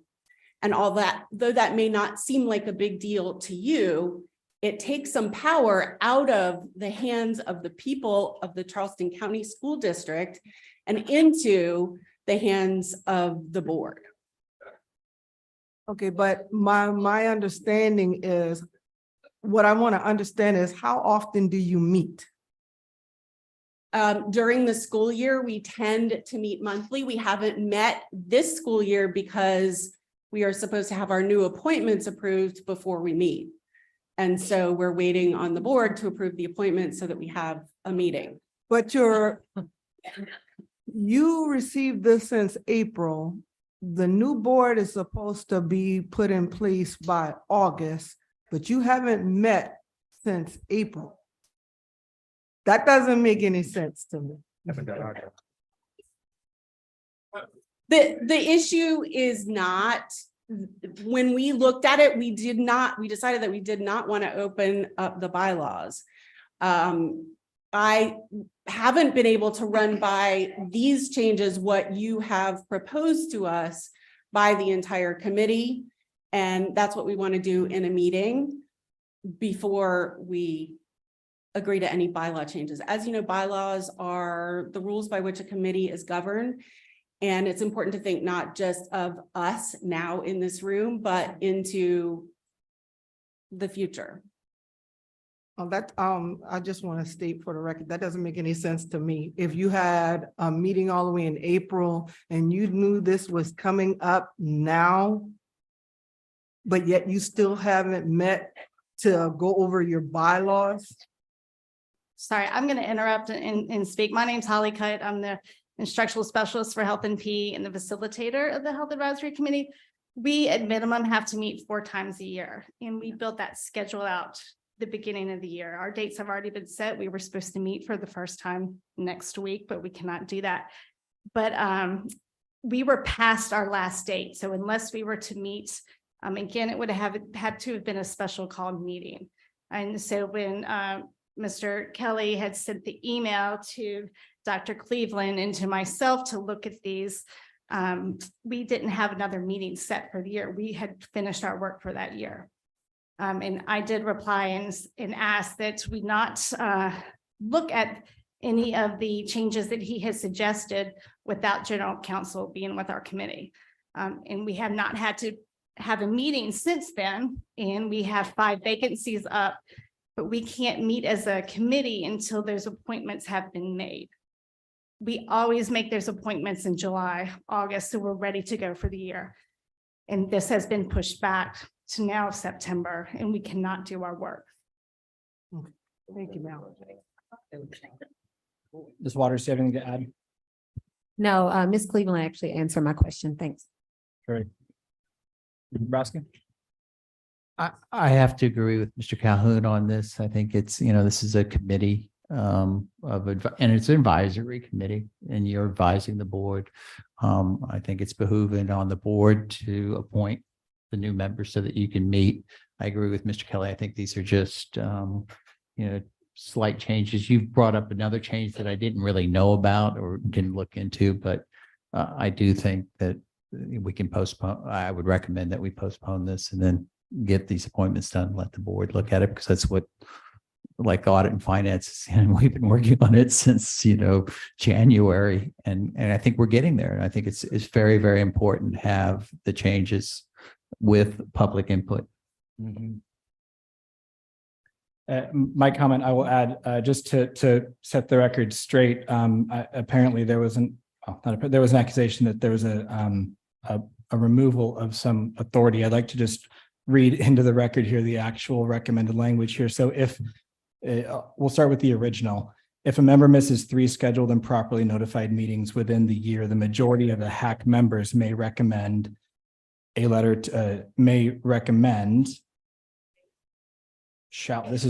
this is the grammar correction. So it actually reads, the majority of the HAC members may recommend shall to the board the removal of the member. So we're correcting grammar here by making it read this. If a member misses 3 scheduled and properly notified meetings within the year, the HAC chair may, optional, send a letter to inform the board of such for consideration of the removal of that member. So it actually adds power to the HAC chair, not takes it away. Everything else in here is grammar and spelling, as I have said now for months. With that, we'll call for the question. Ms. Trudy. He's calling for the Would question. you mind? Did we have a motion? It was a motion. I made the motion. Ms. Watley seconded. He's calling for the motion to the vote. No, ma'am. The motion as recommended in the recommended action.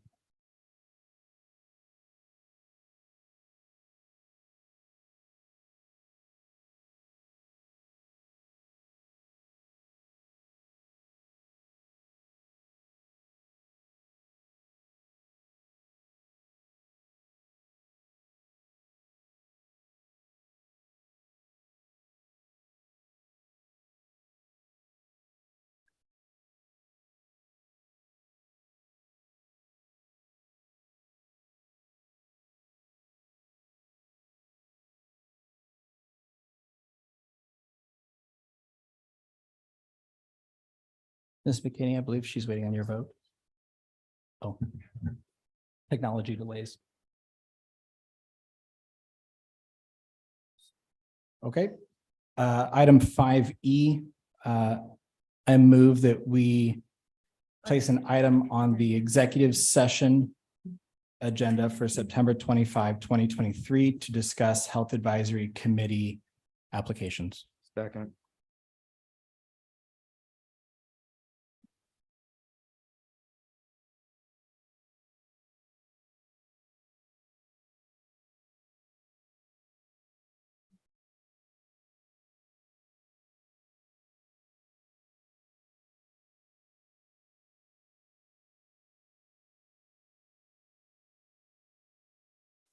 Applications.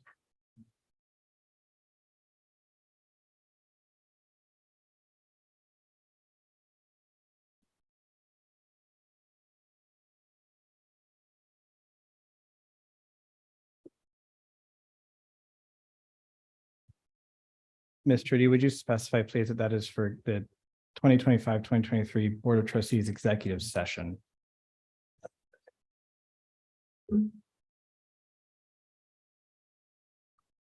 For conversation with Ms. Robertson this morning. Okay, thank you.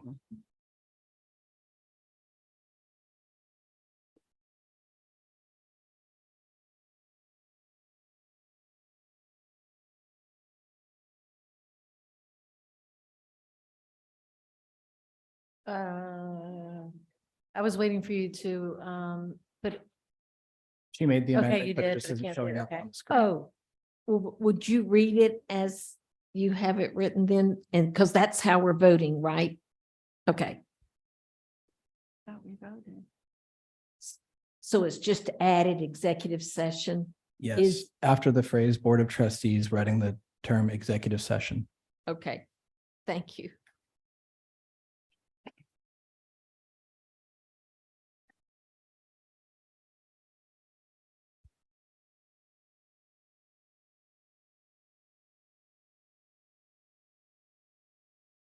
The motion carries.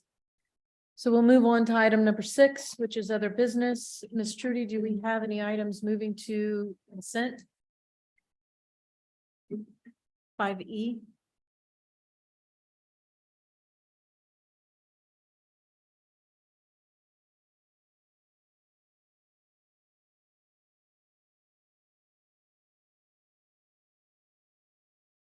Oh, I missed the full screen of this.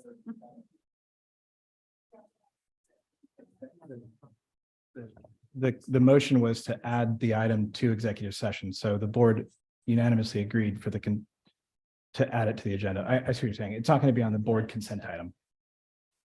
Correct. Board actions. Yeah. If there's nothing else, we will move on to item number 7, closing items. The upcoming meetings, the next board meeting is, let me make sure I get this right, the 28th, I believe. the 25th, September the 25th at 5:15. And then the following month, we will have a committee of the whole meeting. We will be meeting early. You have to mention the special call meeting that's happening right after this. It's the next meeting. I was, oh, true. Okay, we will be adjourning in just a moment to roll into the special called meeting. So then we have our regular board meeting on the 25th, and then Cal on Monday, the 9th, October the 9th. We also have Cigna training at Cognos, at 2 p.m. I think we've been moving so many things around. It's at 2 p.m. and then Cal meeting will be immediately after at I believe 4:30. And with that, is there a motion to adjourn? Second it. So beloved, nobody move. Gotta go get something to go and get it come back. They're going to special meeting, deal with items that we're concerned.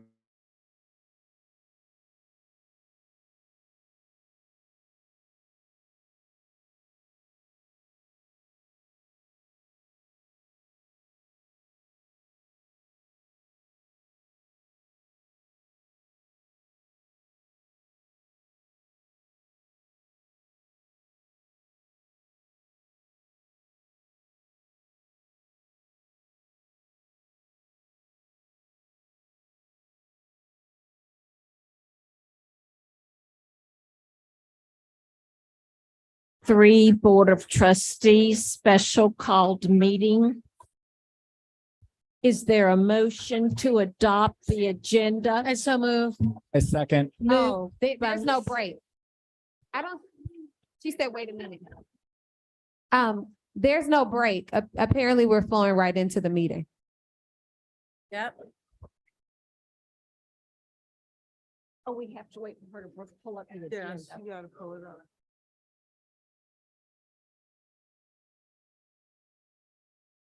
Are we good now? All right. We will call to order the September 11th, 2023 Board of Trustees special called board meeting. Is there, we'll move on to item 1B. Is there a motion to adopt the agenda? I so move. Moved by Ms. Watley. Is there a second? Mr. Kelly. Second by Mr. Kelly. Is there space for discussion? Yes. Before we, Should we start? oh, sure. Any comment, Mr. Grabowski? Mr. Kelly? Ms. Waters? Before we go into executive session or vote to adopt the agenda, may we know what is the reason for this executive session? Per the published agenda, it is the superintendent contract. And then second item, personnel matter. Yes, but normally there's some sort of background, even just for board members to see, even if the public can't see. And I'd like to request in future that we always receive a background. There's no Background, okay. right.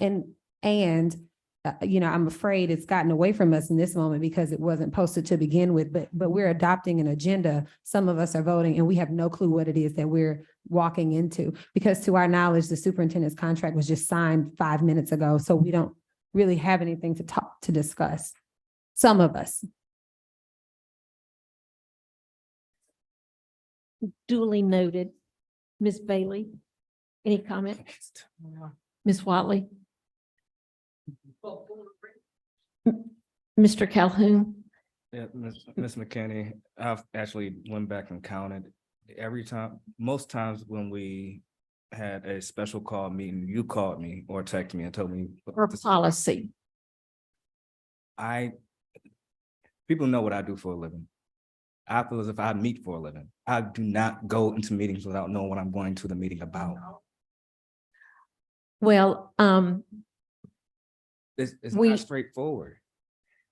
Well, to me, let's see. So how can I say this? Of the superintendent's contract, every trustee has a copy of. Yes.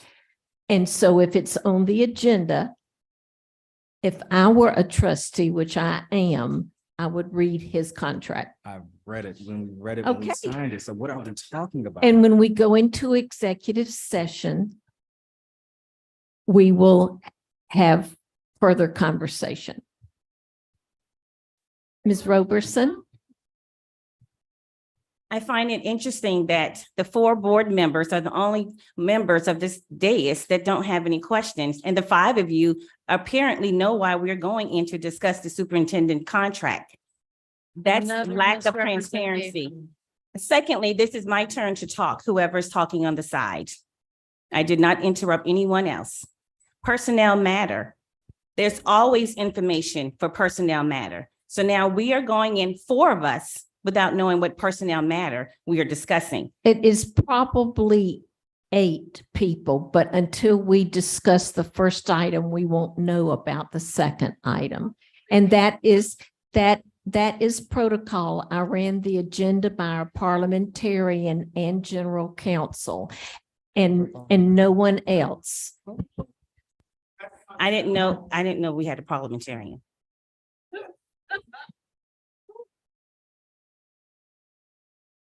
I didn't know we had a parliamentarian. Ms. Paylor.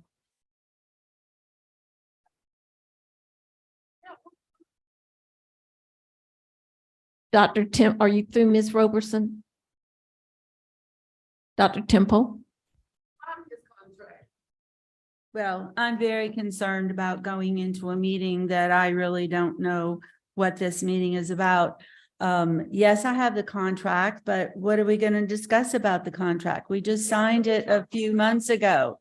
And so I don't see, what the issue is about it. And then how does one other item like personnel relate to the first, which I don't even know what the second, what the first is about. So, I mean, I recognize democracy is messy. And we had a discussion earlier about public comments, but this is also about communication with each other. There have been times, Ms. McKinney, when you've been the chair and you've let us know that we need a special meeting for a particular purpose and have been much more explicit about it. But this time I sent you an email and I just got back 2 policy items back as a response. I read those policies and I still don't understand why we are having this particular meeting. And so I think if we want to be transparent, and if we want to be a high-performing board, we have to do things differently. We've been meeting for 9 months and there's 4 stages to building a team: forming, storming, norming, and performing. And we've formed, but we are still storming. And we don't have the leadership of shared leadership. And so we're still storming. I didn't sign up for this job to be storming. I want us to be performing, just like we saw our students and teachers and staff, but we're not doing that ourselves. And so I'm very disappointed in having this special called meeting with no understanding of really what this whole thing is about. I just don't think this is the way you operate an effective school board. Ms. McKinney. Ms. McKinney, Ms. can I- Call from the. Ms. McKinney, can I say something I right would quick? like to say something. I would like to say something. Speaking of storming, because I really much, and I can storm real good. I feel like storming right now. Because, you bring up the comment of communication, and it's a great point. Because we have board members that went and issued a very slanderous public statement against other board members. I think everyone's comment has to relate to the motion, Well, accepting the well, agenda but or you're not. cutting me off now, because I was also blindsided. Okay. Ms. McKinney, I would like I to know say as much something. as they do. I would like to say something right quick, because right about now, I am most disgusted and upset because of the simple fact, for one, the Bible says I could be angry with a righteous anger as long as I don't sin. And what I have to say right about now is this. I did not know about a special called meeting until Friday night. Same. And Saturday morning, when people started blowing up my phone, asking me what's going on, and I didn't know what the heck they were talking about until I went back, because I work and I have a full-time job, and I check my emails every day except for Friday. And when I went back and I checked it and saw that there was a special called meeting, okay, I did my due diligence and said, wait a minute, let me call Ms. McKinney and find out what's going on. So if I had enough common sense to go back and call somebody and find out what was going on, each and every one of us up here had that same opportunity. Yep. And what I do not like is people bringing my character and my integrity into question, and people slandering and lying on innocent people and people threatening people's lives. Yep. Yes. Now, we don't do that. I actually have a question Thank you, about the but- motion. The motion on the floor Yeah, is I do- to accept the agenda. Sure. And what you shared is that Ms. Paylor knew about the meeting as well. And one curiosity that I have is whether the person we're meeting about knew about the meeting. I confirmed the appropriate wording for the agenda with Ms. Paylor. And Dr. Gallion received notice. Yes, he did before it went public. Sure. And I guess the reason I'm asking is because although Ms. Paylor is acting as parliamentarian right now, she's actually general counsel for the district. And so I would think that anything she would do would be cleared with the district, because she doesn't actually represent the board. She represents the district at a fairly expensive rate, and they're not actually getting advised at when things are dropping for them. And so that to me is a bit problematic as well. And I think it's even potentially an issue in policy, because policy BDG actually says that when there is a conflict and the board and the district don't agree. I did not consult Ms. Paylor about any conflict.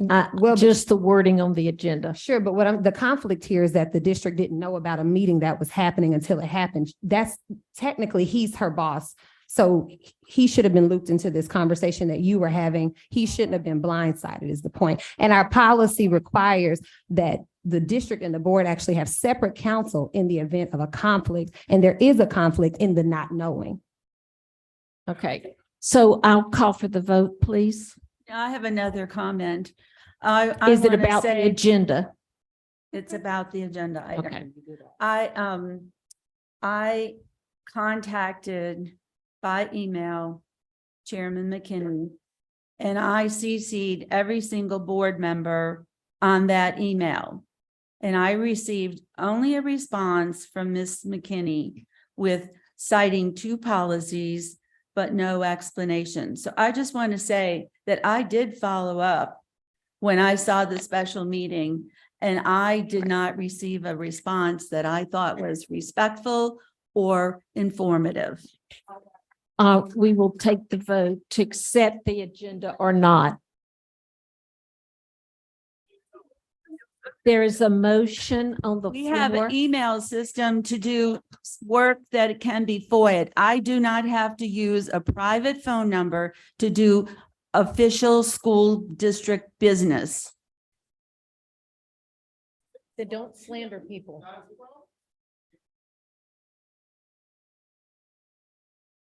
With public comment, so we can do. That's what you said. Now you tell her, she did a call.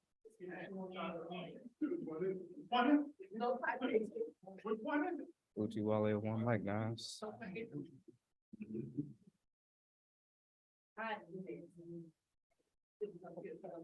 I'm sorry, my apologies. I didn't change screens.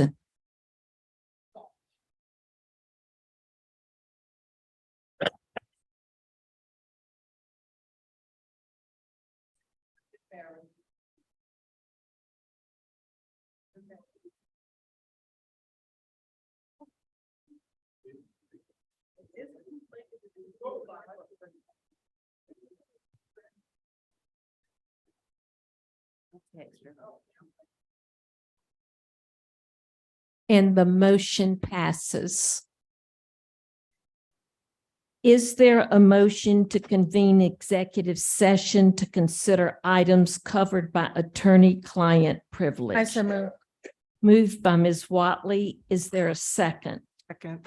Second by Ms. Bailey. Any Question. discussion? Yes, who are? Dr. Temple, we'll start with you. I think I've said a lot. This just doesn't set well with me. Ms. Roberson, The superintendent's contract is open to the public. I think that we should discuss his contract out. Mr. Calhoun, Yes, it's a question for you. Who all will be attending this executive session with us? I'm sorry, I didn't hear the first part of your, Who all will be attending this executive session with us? just the trustees and, Ms. Blackburn, who helped us with the contract. Okay, and Dr. Gallion won't be involved with it since it's his contract? Not at the beginning, but he will be asked to join us. Yes. And Ms. Bowles will not be in there either. It'll be just with just the trustees to begin with. Ms. Watley? Ms. Bailey? Ms. Waters? I agree with Ms. Roberson. I don't see why we can't talk about a signed document in public. Mr. Kelly? No, ma'am. Mr. Grabowski? We'll take the vote.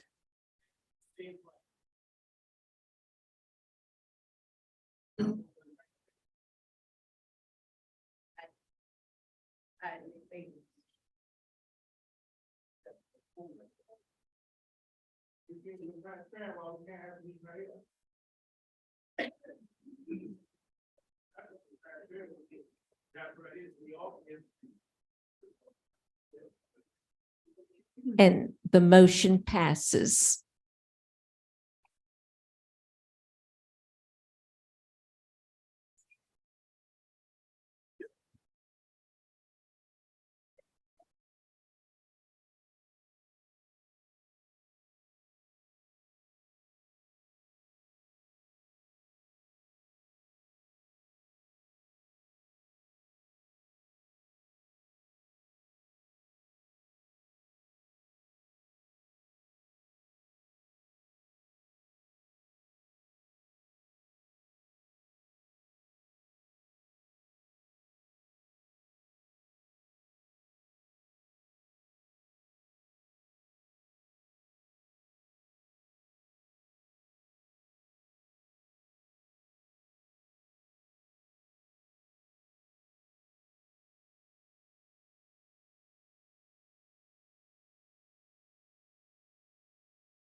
Motion to reconvene the open session. So moved. Moved by Me. Ms. Roberson. Is there a second by Mr. Calhoun?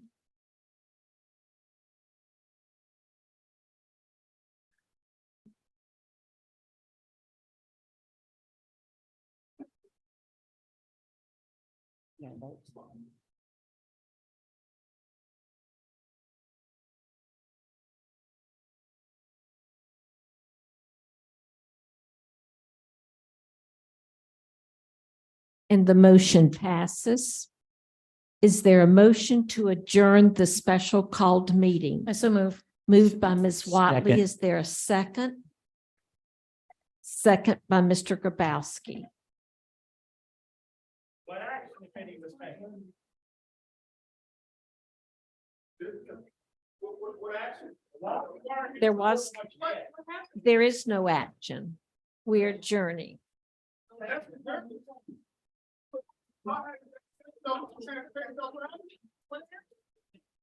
to transparency that you're gonna give up?